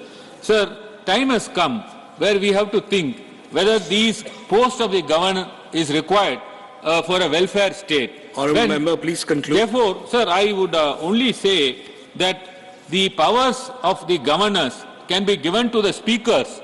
What is the powers which I now told before this House? These are all the powers that can be given to the Speaker of the House, and the Speaker of the House can exercise the powers of the governor, because the governor has become a liability to any democratically elected government. Thank you, and Honourable they Member. don't act in accordance with the Constitution. They are in confrontation with the elected government. So time has come, sir, where the House has to debate about the powers of the governor. Sarkaria Commission has come down heavily. Punchi Commission has come down heavily. The Supreme Court has come down heavily, like Article 365, where Supreme Court gave a check and curtailed the powers of the governor. The House has to discuss and see that the post of the governors has to be abolished. Thank you very much, Chairman, sir. Honourable Shri Biplab Kumar Deb, 6 minutes. Honourable vice chairman साहब, हमारे doctor V शिवदेशान जी ने जो amendment bill लाया है, मैं उसका विरोध इसलिए करता हूं क्योंकि ये फेडरल सिस्टम के खिलाफ उठाने वाला कदम है। सबसे ज्यादा फेडरल सिस्टम की बात इस तरफ से आजकल आते हैं।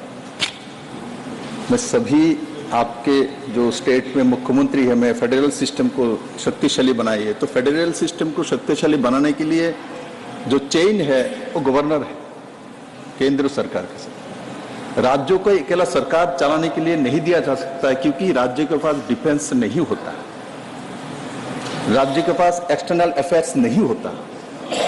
ऐसे बहुत सारे डिपार्टमेंट है जो कि केंद्र सरकार के पास है। इसलिए राज्य सरकार को और केंद्र सरकार के बीच एक चेन होना चाहिए। उस चेन का जो मूल व्यक्ति है वो गवर्नर होता है। गवर्नर के ऊपर कितना खर्चा होता है, कितना नहीं होता, वो मैं उस पर नहीं जाऊंगा। साथ ही साथ मैं मेरे मित्र को बताना चाहता हूं, मैं जब त्रिपुरा में मुख्यमंत्री बना 2018 में, 25 साल वहां कम्युनिस्ट के आप लोगों का सरकार थी और मुझे मौका मिला वहां काम करने की, और मुझे उस समय सुनाई देता था पूरे देश भर में कम्युनिस्ट के मित्रों ने जो त्रिपुरा में गोल्डन इरा चल रहा है। मुख्यमंत्री बनने के बाद मुझे लगता है गोल्डन इरा चल रहा है, बहुत कुछ मिलेगा। फाइनेंस में पूछा तो 13,000 करोड़ की हमारे घाटती थी जो इंटरेस्ट देना पड़ता था। इधर तो पूरे देश में प्रचार हुआ था, गोल्डन इरा चल रहा था, पूरी दुनिया में उस चीफ मिनिस्टर का प्रचार किया जा रहा था जो 20 साल के मुख्यमंत्री लगातार रहे, हिस्ट्री कर रहा था। तो मुझे बहुत उत्साह था कुछ तो मिलेगा। और उसके बाद जब मैं सेक्रेटरीट में जाके चीफ मिनिस्टर के रूम में जाके देखा, जो वहां भारत के नेशनल फ्लैग नहीं है, एक भी मिनिस्टर के रूम में नेशनल फ्लैग नहीं थे, अशोक चक्र नहीं थे, क्योंकि भारत के संविधान को कम्युनिस्ट के स्वभाव में नहीं मानना इनका आदत है। तो मार्क्सवाद को मानते हैं। भारत के संविधान को जब जरूरत पड़ता है तब मानता है। इसलिए भारत के संविधान को जब भी मौका मिले उसको अटैक करना, उसको कमजोर करना ही कम्युनिस्ट का स्वभाव है। मैं कहता हूं मेरे मित्रों, स्वभाव इसको धीरे धीरे बंद कर दो, और साथ ही साथ भारत के जो स्वभाव उसमें आ जाना चाहिए। और इस देश के संविधान के ऊपर हम सवाल उठा लेते हैं, इस देश के सिस्टम के ऊपर सवाल उठा लेते हैं। Please. No, it's not going on record. It's not going on. Address the chair. It's not going on record. National flag जरूर लाया, मैं इसलिए गर्वीभूत करता हूं। त्रिपुरा के लोग बहुत वर्षों से चाह रहा था जो वहां नेशनल फ्लैग रूम में रहे, किंतु कम्युनिस्ट के कारण से वो नहीं पहुंच पा रहा था। मैं तो आगे जाके ये बोलूंगा, कम्युनिस्ट के एक समय तो पार्टी ऑफिस में 15 अगस्त 26 जनवरी में तो नेशनल फ्लैग नहीं उठाते थे। इतिहास है भाई, बाद में मजबूर हुआ तो नेशनल फ्लैग उठाने लगे हैं, वो सच्चाई है। Please address the chair, honorable member. Address the chair. माननीय उपसभापति महोदय, मैंने कांग्रेस के हनुमान मंतिया जी को देखा, गवर्नर के बारे में बोले जा रहे थे, सिस्टम के बारे में बोल रहे थे। भाई भारतीय जनता पार्टी एनडीए के सरकार आने के बाद हम लोगों ने असंवैधानिक रूप से किसी सरकार के साथ व्यवहार नहीं किया है। मैं इसलिए अपने सरकार का पीठ थपथपाता हूं। जो भी ऐसा किया गया है दुरुपयोग, वो कांग्रेस के जमाने किया गया। Congress No, this cannot go on. No. UPA communist party ने सपोर्ट देके रखा हुआ था, इसीलिए डीएमके के मित्रों को बोलता हूं, आपके सरकार के सबसे गिराया ज्यादा ये इन्होंने जो सपोर्ट उस सरकार ने गिराया। इसलिए इस बात को देखिए, हमारे सरकार आने के बाद हमने किसी सरकार को असंवैधानिक तरीके से नहीं गिराया, और हमने गवर्नर को जिस तरीके से काम करना है माननीय हमारे महामहिम राष्ट्रपति जी के मार्गदर्शन में काम किया जाता है, पीएम के मार्गदर्शन में काम नहीं किया जाता है। ये कांग्रेस के समय होता था जो प्रधानमंत्री के मार्गदर्शन में काम किया जाता था, हमारे समय नहीं होता है। इसलिए संविधान को मानते हुए हम काम करते हैं। और जौहर सरकार जो अभी नहीं है, बोल रहा था तमिलनाडु के गवर्नर के ऊपर हाईकोर्ट ने टिप्पणी की, हाईकोर्ट ने आलोचना की, इसीलिए गवर्नर हटा देना चाहिए।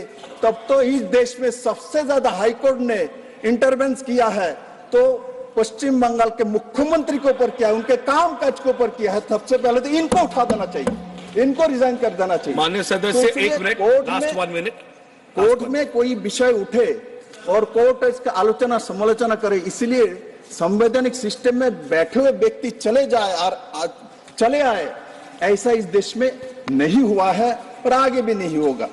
तो मैं मानता हूं जो इस सदन में जिस तरीके से इस बिल को अलग अलग व्यक्ति ने अपने विषय रखा है, किंतु मेरा मानना है गवर्नर बहुत जरूरी है, क्योंकि गवर्नर के बिना केंद्र सरकार के साथ हमारा संपर्क जो है उसको चेन टूट जाएगी।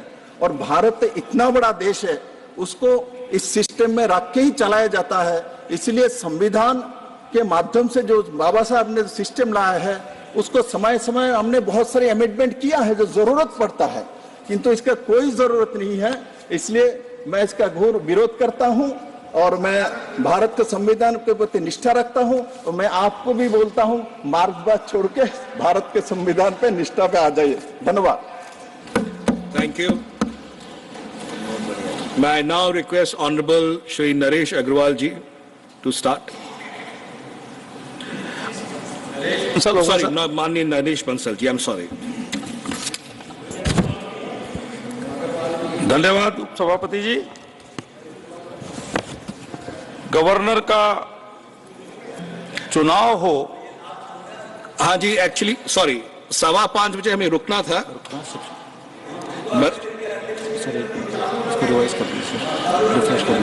नहीं, बाकी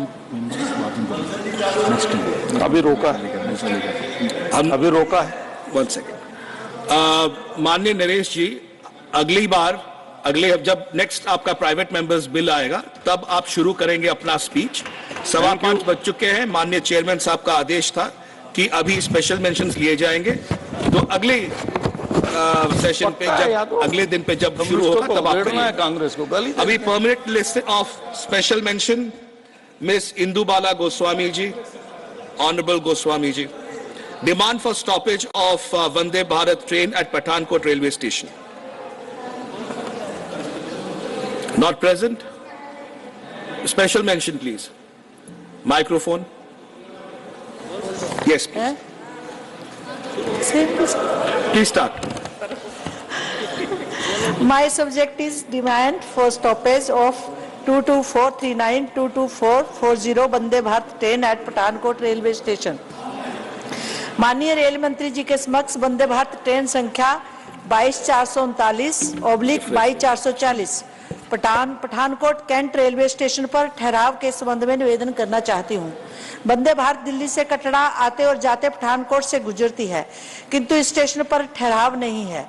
यह बहुत महत्वपूर्ण रूट है जिसमें Pathankot cantt railway station Punjab, Himachal Pradesh के जिला चंबा व कांगड़ा के लोगों के लिए एकमात्र ब्रॉड गेज रेलवे लाइन है। साल भर भारी संख्या में लोग मां वैष्णो देवी की यात्रा के लिए जम्मू जाते हैं। इसके पश्चात अधिकतर लोग प्राकृतिक सौंदर्य से भरपूर देवभूमि हिमाचल प्रदेश में धार्मिक पर्यटन हेतु मां ज्वालामुखी, मां बगलामुखी, नैना देवी, चिंतपूर्णी, चामुंडा देवी, मां ब्रजेश्वरी व शिव मंदिर बैजनाथ आते हैं। वंदे भारत ट्रेन के पठानकोट कैंट स्टेशन पर ठहराव न होने की वजह से हिमाचल प्रदेश के उपरोक्त धार्मिक स्थल पर्यटकों से वंचित रह जाते हैं। पठानकोट स्टेशन पर वंदे भारत के ठहराव से आम जन को कटरा जाने में बहुत आसानी होगी तथा धार्मिक पर्यटन को भी निश्चित रूप से बढ़ावा मिलेगा। वंदे भारत ट्रेन देश की पहली ऐसी रेल सेवा है जिसमें प्रीमियर सफर का सबसे अधिक ख्याल रखा गया है। इसलिए उपरोक्त रूट पर पठानकोट कैंट स्टेशन पर वंदे भारत ट्रेन का ठहराव लोकहित में अत्यंत महत्वपूर्ण कदम होगा। मैं सरकार से मांग करती हूं कि आप संबंधित अधिकारियों को, माननीय रेल मंत्री जी से निवेदन करती हूं कि आप संबंधित अधिकारियों को निर्देशित कर वंदे भारत ट्रेन का ठहराव कम से कम 2 मिनट के लिए पठानकोट कैंट स्टेशन पर करवाने की कृपा करेंगे। धन्यवाद। Thank you. Shri M. Mohammed Abdullah ji, request to allow the hyper or hypopigmented vitiligo persons to join Indian Army. Thank you, Vice Chairman, sir. Attention is brought in the interest of the people who have the autoimmune disorder namely called vitiligo. Vitiligo is an acquired depigmentation disorder of great concern affecting 1 to 4% of the world population. Sir, a person with vitiligo develops patches of skin with little or no pigmentation across their body, and it is not a lethal or infectious disease. According to the medical standard of the Indian Defence Service, a candidate is deemed medically fit when he has no hyper or hypopigmentation or any other disease of the skin. Hence, the people with vitiligo found it difficult to join the Indian Defence Service. Hence, many of them feel distressed and stigmatized by their condition. Vitiligo candidates will be of normal anatomy without loss of any appendages. They will be free from all communicable diseases and skin ailment. Even though people who have vitiligo disorder are expected to be at risk and adverse weather condition and at high altitude, the risk is meager and even not for those with mild vitiligo. Such physically and mentally fit aspirant having all the potential to perform their duties toward the nation should not be stopped from being a soldier or officer. Hence, I humbly request the Honorable Minister of Defence to immediately look into this issue with utmost priority and take the necessary step to regulate the medical standard of Indian Defence Service so that they can be placed in civil post and ensure their service to the nation in these regards. Thank you, sir. Thank you. Shri Vijay Pal Singh Tomar, demand for starting domestic flights from Meerut to various cities by expanding airstrip under the Udan scheme. धन्यवाद उपसभापति महोदय। केंद्र सरकार ने उड़ान योजना द्वारा देश के विभिन्न शहरों को हवाई सेवा से जोड़ा है। मेरठ पश्चिमी उत्तर प्रदेश का एक मुख्य शहर है जिसका अपना एक ऐतिहासिक महत्व है, क्योंकि यहाँ से 1857 में आज़ादी की क्रांति का पहला बिगुल फूंका गया था, जिसकी याद में शहीद स्मारक पर एक म्यूजियम बना है। बागा गोगरनाथ का मंदिर भी पर्यटन केंद्र है और महाभारत कालीन राजधानी हस्तिनापुर मेरठ जिले में स्थित है। पांडवों के समय से वारणाव्रत, विदुरकुटी, शुक्रताल, परीक्षतगढ़ पर्यटन के केंद्र बने हुए हैं। मेरठ खेल के समान का देश का दूसरा नंबर का हब है। विश्व भर में क्रिकेट के लिए मेरठ से निर्मित बैट बल्ले का प्रयोग किया जाता है। विश्व के अधिकांश खिलाड़ी क्रिकेट सामान खरीदने यहाँ आते हैं। गत वर्ष एशिया स्तर के ध्यानचंद स्पोर्ट्स यूनिवर्सिटी का शिलान्यास माननीय प्रधानमंत्री द्वारा मेरठ जिले में यही किया गया है।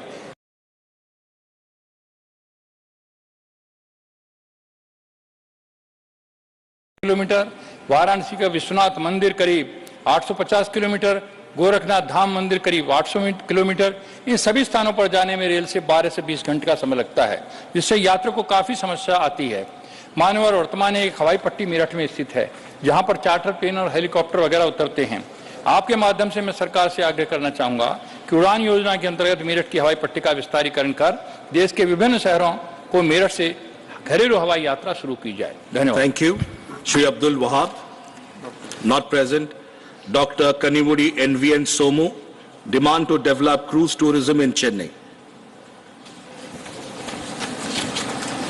Thank you, Chairman, sir. Cruise tourism is emerging as one of the rapid growing segments of the leisure industry globally. The Indian tourism sector is providing major contribution to the gross domestic product GDP and foreign exchange earnings EFF, as well as for providing employment. Chennai port is one of the oldest ports in the country in the southern part of India from the time of East India Company. During the British period, passenger services were operating regularly from Chennai to Malaysia, Burma and Andaman. India's first international cruise was flagged off from Chennai to Sri Lanka in June 2023. The MV Empress, with 750 passengers on a 5-day sea cruise, will cross 3 ports. Cruise tourism holds huge opportunity for our maritime sector, and this cruise will further boost tourism, generate employment and strengthen the economy. The cruise was launched from Chennai's International Cruise Terminal, built at a cost of rupees 17.21 crore. The main aim of the government is to develop Chennai as a cruise tourism hub. This initiative has the potential to greatly contribute to the economic development and tourism growth in India. By 2024, the government plans to build 3 new international cruise ports with additional ferry routes through India, Sri Lanka, Thailand and Myanmar. At the moment, there are only few ferries piled by private companies and the cost is on a higher side. Therefore, I urge the government of India to apply government-sponsored ferries at an affordable cost so that more and more tourists will experience cruise tourism in India. Thank you, sir. Thank you. Shri Sadanand Sheikh Tanwade. Chairman, sir, my special mention is concern over revocation of Indian passport in Goa. I beg to call the attention of the Minister of External Affairs to an important issue that has emerged in Goa, affecting a considerable number of individuals. The Regional Passport Office has recently revoked the passport of over 70 people due to the renewal of their Indian passport subsequent to registering their birth in Portugal. The basis of this revocation of Regional Passport Office in Goa is the birth registration in Portugal, considered as the effective date of acquiring citizenship. I urge the Minister of External Affairs to reconsider the decision of revoking Indian passports solely based on the birth registration in Portugal. I propose that the Ministry allows the renewal of Indian passports for these individuals until they acquire the official citizenship document from the Portuguese government. This measure is vital to facilitate their travel and ensure their well-being during the transition period until their Portuguese passports are ready. Furthermore, I implore the Ministry to expedite the process, enabling individuals to promptly obtain OCI cards upon acquiring Portuguese citizenship.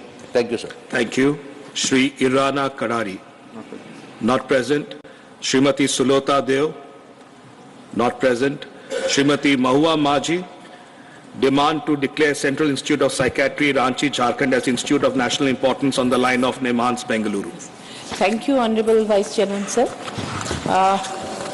My subject is demand to declare Central Institute of Psychiatry, Ranchi, Jharkhand as Institute of National Importance on the line of Nemhans, Bengaluru. महोदय, मानसिक चिकित्सा से जुड़े इस विश्व प्रसिद्ध अनूठे संस्थान की स्थापना 1918 में हुई थी। अब जब भारत में मानसिक समस्या तेजी से फैल रही है, तो पूर्वी भारत के झारखंड रांची के कांके में स्थित इस संस्थान की प्रासंगिकता और बढ़ जाती है। मानसिक समस्या के कारण 2012 से 2030 के बीच 1.03 ट्रिलियन अमेरिकी डॉलर की आर्थिक क्षति का अनुमान है। लांसेट की 2021 की रिपोर्ट के अनुसार हर 7वां भारतीय किसी न किसी प्रकार के मनोविकार का शिकार है। आज आर्थिक सामाजिक तनाव, बेहतर जीवन प्रत्याशा और अवसाद के कारण migration, anxiety disorder, bipolar disorder, schizophrenia, Alzheimer, dementia इत्यादि जैसी मानसिक बीमारियां या मनोविकार हो रहे हैं। बढ़ती जनसंख्या को देखते हुए लोगों को इससे बचाने और इसके समुचित इलाज के लिए अच्छे मनोचिकित्सा संस्थानों का होना बहुत जरूरी है। महोदय, रांची स्थित यह संस्थान एक ऐसा अग्रणी संस्थान है जो केंद्र सरकार की सहायता से पूर्वी भारत के लोगों के मनोरोगों की इलाज की दृष्टि से वरदान साबित हो सकता है। अतः मैं आपके माध्यम से केंद्र सरकार से अनुरोध करती हूं कि सेंट्रल इंस्टीट्यूट ऑफ साइकेट्री को पूर्वी भारत का निम्हांस घोषित कर इसे राष्ट्रीय महत्व का संस्थान बनाया जाए, इसका पुनरुद्धार किया जाए। यहाँ शिक्षकों, पीजी के सीट, वार्डों की संख्या और अन्य सुविधाएं बढ़ाई जाए ताकि लोगों को सस्ती, सुलभ और विश्व स्तरीय चिकित्सा मिल सके।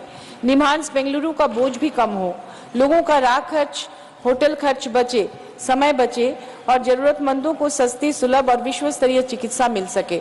यह संस्थान भारत को स्वस्थ रखने में मील का पत्थर साबित होगा। कृपया इस पर ध्यान दिया जाए। धन्यवाद। Thank you. Shri KRN Rajesh Kumar, not present. Shrimati Geeta alias Chandraprabha, ji. Demand of GI tag for desi ghee from Auriya, Uttar Pradesh. जी, धन्यवाद महोदय। उत्तर प्रदेश देश का सबसे बड़ा प्रदेश है और विभिन्न जिलों की अपनी अपनी विशेषताएं हैं। हमारे जनपद औरैया को देसी घी के लिए प्रसिद्ध है। महोदय, वैदिक कालों से आज तक देसी घी का स्वास्थ्य के साथ साथ पूजा अर्चना में भी बड़ी मान्यता रही है। जहां एक तरफ स्वास्थ्य तो वहीं छोटे किसान जो गाय भैंस पालकर अपनी जीविका चलाने के साथ ही देसी घी को तैयार करने से अपनी आय को बढ़ोतरी करते हैं। इसी को देखते हुए माननीय मुख्यमंत्री जी के द्वारा उत्तर प्रदेश में एक जिला एक उत्पाद नीति में औरैया जनपद के लिए देसी घी का चयन हुआ है। देश विदेश तक जिले में उत्पादित घी को पहुंचाने एवं संबंधित उद्योगों को प्रोत्साहन करने के लिए एक उत्पाद योजना के अंतर्गत जिले के उत्पाद के रूप में देसी घी को चुना गया है। जिले में देसी घी के उत्पादन और व्यापार और मजबूती देने के लिए तथा देश विदेश तक इसकी पहुंच को सुनिश्चित करने के लिए मैं आपके माध्यम से सरकार एवं माननीय मंत्री जी से अनुरोध करती हूं कि औरैया जनपद के देसी घी को GI टैग यानी जियोग्राफिकल इंडिकेशन टैग का दर्जा प्राप्त दिया जाए, जिससे कि देश के अन्य जियोग्राफी इंडिकेशन टैग प्राप्त वस्तुओं की तरह औरैया जिले के देसी घी को राष्ट्रीय एवं अंतर्राष्ट्रीय पटल पर स्थान प्राप्त हो सके। धन्यवाद। Thank you. Lieutenant General Dr. D.P. Vats, retired. Demand for capacity building in medical services. Thank you, Sabhapati ji. With the Honorable Prime Minister's call for one world, one family and one future, provision of health services to mankind becomes our duty, being the largest population base in the world, with exportable human resources, including skilled medicals and paramedics. There is a huge demand for such professionals all over the world. Skilled manpower earns and brings massive foreign exchange and simultaneously get employment opportunities. To meet the global and national demand, Ministry of Health and Family Welfare has opened 23 AIMS, out of which 21 are functional, and 706 medical colleges with paramedical colleges, which is commendable. To meet such a huge demand, government should liberalize the licensing policies to permit the medical graduates to operate emergencies, including cesarean sections, after a one-year course in surgery, gynae and anesthesia. Courses as was the practice before 1980. The medical profession should be taken out of Consumer Protection Act and rural services should have more incentive. I urge the government to look into the matter to meet the huge demand of surgeons by imparting ad hoc practical training. Thank you. Srimati Sumitra Balvik. Need for promotion of self-help grounds to develop places like Jabalpur, Mandla, Chindwara, Panchmari as tourist centers. जी उपसभापति महोदय धन्यवाद। आज मैं आपके सामने जो विषय लेकर खड़ी हूं वह मध्य प्रदेश से जुड़ा है। महोदय, पिछले कुछ वर्षों में मध्य प्रदेश में पर्यटकों की संख्या में बढ़ोतरी हुई है। वैसे तो यह बढ़ोतरी कोविड संक्रमण के बाद पूरे भारत में पर्यटन सेक्टर में हुई है, जिससे भारत की अर्थव्यवस्था पर काफी फायदा हुआ है। मध्य प्रदेश को भारत का दिल माना जाता है। भेड़ाघाट, चौसठ जोगनी, बांधवगढ़, कान्हा, खजुराहो आदि जैसे कई विश्व प्रसिद्ध दार्शनिक स्थल हैं। इसके साथ ही बहुत से ऐसे प्राकृतिक और ऐतिहासिक महत्व के स्थल हैं जिन्हें पर्यटन की दृष्टि से और भी विकसित किया जा सकता है। महोदय, मोदी जी के नेतृत्व में भारत ने स्व सहायता समूहों को बढ़ावा दिया है और करोड़ों महिलाओं और ग्रामीण युवाओं को रोजगार से जोड़ा है। आपके माध्यम से मेरा भारत सरकार से निवेदन है कि मध्य प्रदेश में पर्यटन को और सुदृढ़ बनाने हेतु ऐसे ही स्व सहायता समूहों को बढ़ावा देने के लिए योजनाएं बनाई जाएं। जबलपुर, मंडला, छिंदवाड़ा, पचमढ़ी आदि स्थानों को पर्यटन के केंद्रों की तरह विकसित किए जाने से एक बहुत बड़ी आबादी को लाभ मिलेगा और अर्थव्यवस्था के बढ़ते आयामों को लाभ मध्य प्रदेश की जनता को मिलेगा। अतिथि देवो भव के मूल तंत्र को मध्य प्रदेश ने अपनाया है और भारत सरकार और मध्य प्रदेश सरकार के प्रयासों से प्रदेश का पर्यटन विभाग नए आयामों को छू सकता है। धन्यवाद। Thank you. Dr. L. Hanumantaiah, concern over rising number of cases of road accidents in India. Thank you, sir. Sir, concern over rising number of cases of road accidents in India. Sir, information regarding road traffic accidents is gathered through two reports, Road Accidents in India, published by the Ministry of Road Transport and Highways, and Crime in India, released by the National Crime Records Bureau. The data is solely sourced from police departments. Details about crashes are recorded through FIRs filed by involved parties. Witnesses or on-site police officers.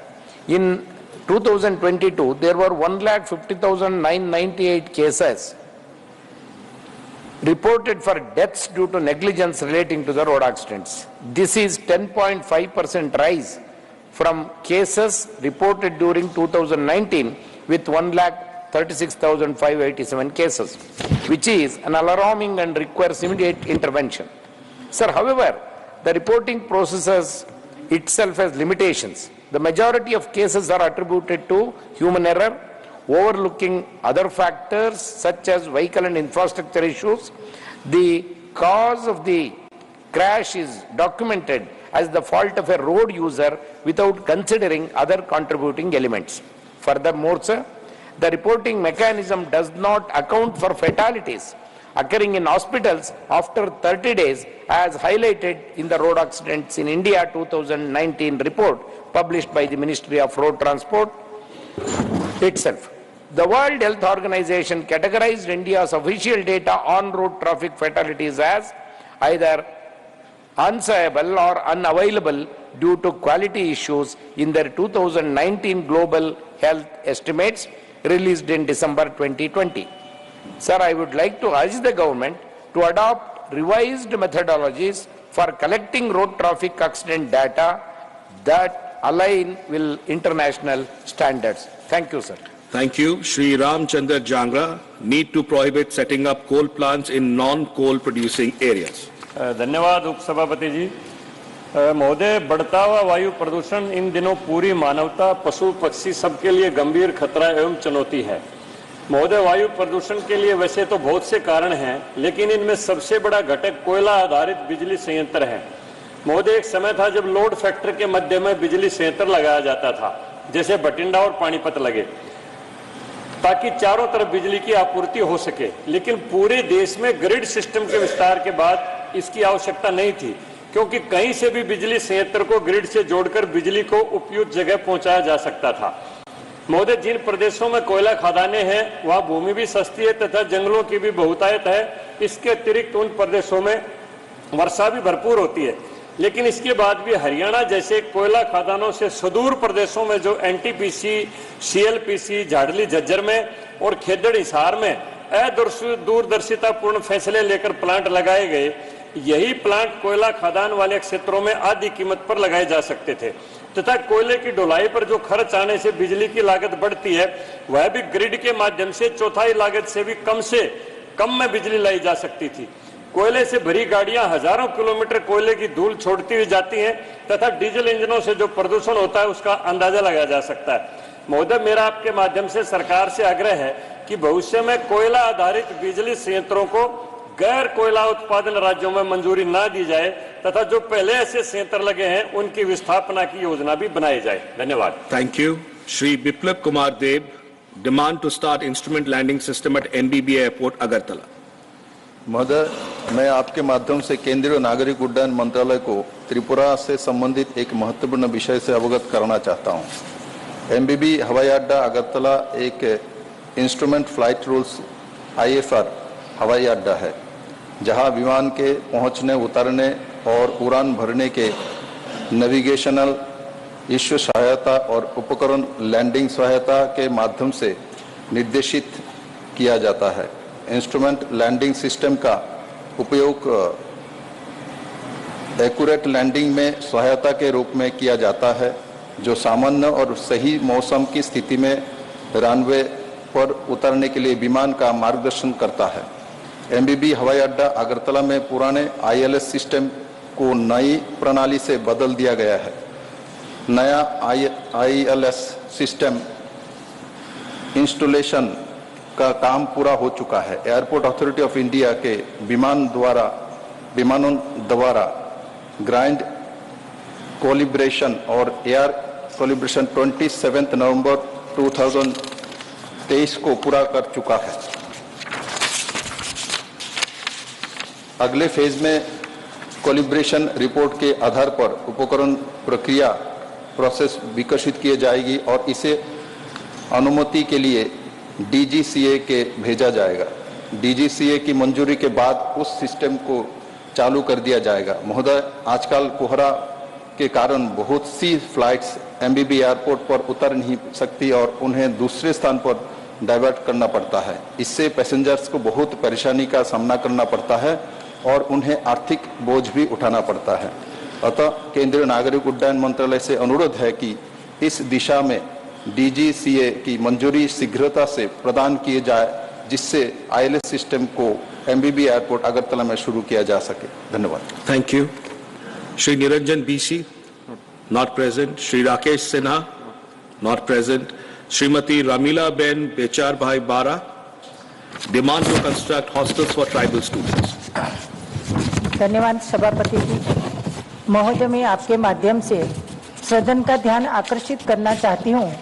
प्रधानमंत्री नरेंद्र भाई मोदी जी हमारे गुजरात राज्य के मुख्यमंत्री रहते हुए उन्होंने राज्यव्यापी कन्या केनवनी रथ चलाकर बालिका शिक्षा को बढ़ावा दिया, बालिकाओं की शिक्षा पर जोर दिया। परिणाम स्वरूप आज आदिवासी, दलित, अन्य पिछड़ा वर्ग की लड़कियों 100% शिक्षा प्राप्त कर रही हैं। सरकार ने तालुका स्तर पर कॉलेज, ITI आदि संस्थान स्थापित किए। इससे सभी बच्चे लाभान्वित हो रहे हैं, लेकिन अध्यक्ष श्री तालुका स्तर पर दूर दराज गांव के बच्चे उच्च शिक्षा प्राप्त करने के लिए अप डाउन कर रहे हैं, जिसमें उन्हें काफी रुकावटें महसूस होती है। इसके कारण कई बच्चे अपने पढ़ाई छोड़ने को मजबूर हो जाते हैं। दूर दराज गांव से शिक्षा के लिए आने वाले ऐसे बच्चों की इस समस्या का समाधान के लिए मेरा सरकार से अनुरोध है कि प्रत्येक आदिवासी तालुका स्तर पर इन लड़के लड़कियों के लिए रहने खाने व्यवस्था के साथ एक सरकारी समरस छात्रावास शुरू किया जाना चाहिए। यह छात्रावास तालुका जिला स्तर पर होने से हमारे आदिवासी बच्चों को बहुत अधिक फायदा प्राप्त होगा। सभापति, यह आवागमन व्यवस्था है, विद्यार्थियों को समय के साथ साथ आर्थिक परेशानियों का भी सामना करना पड़ता है। माता पिता गरीब होने से कुछ बेटे बेटियों को बीच में अध्ययन यात्रा बंद करना पड़ती है। मेरा अनुरोध है, इस समस्या के निराकरण हेतु छात्रावास का निर्माण शीघ्र करवाना अति उचित होगा। धन्यवाद। Thank you. Shri Satish Chandra Dubey, not present. The House stands adjourned to meet at 11 a.m. on Monday, the 11th December 2023.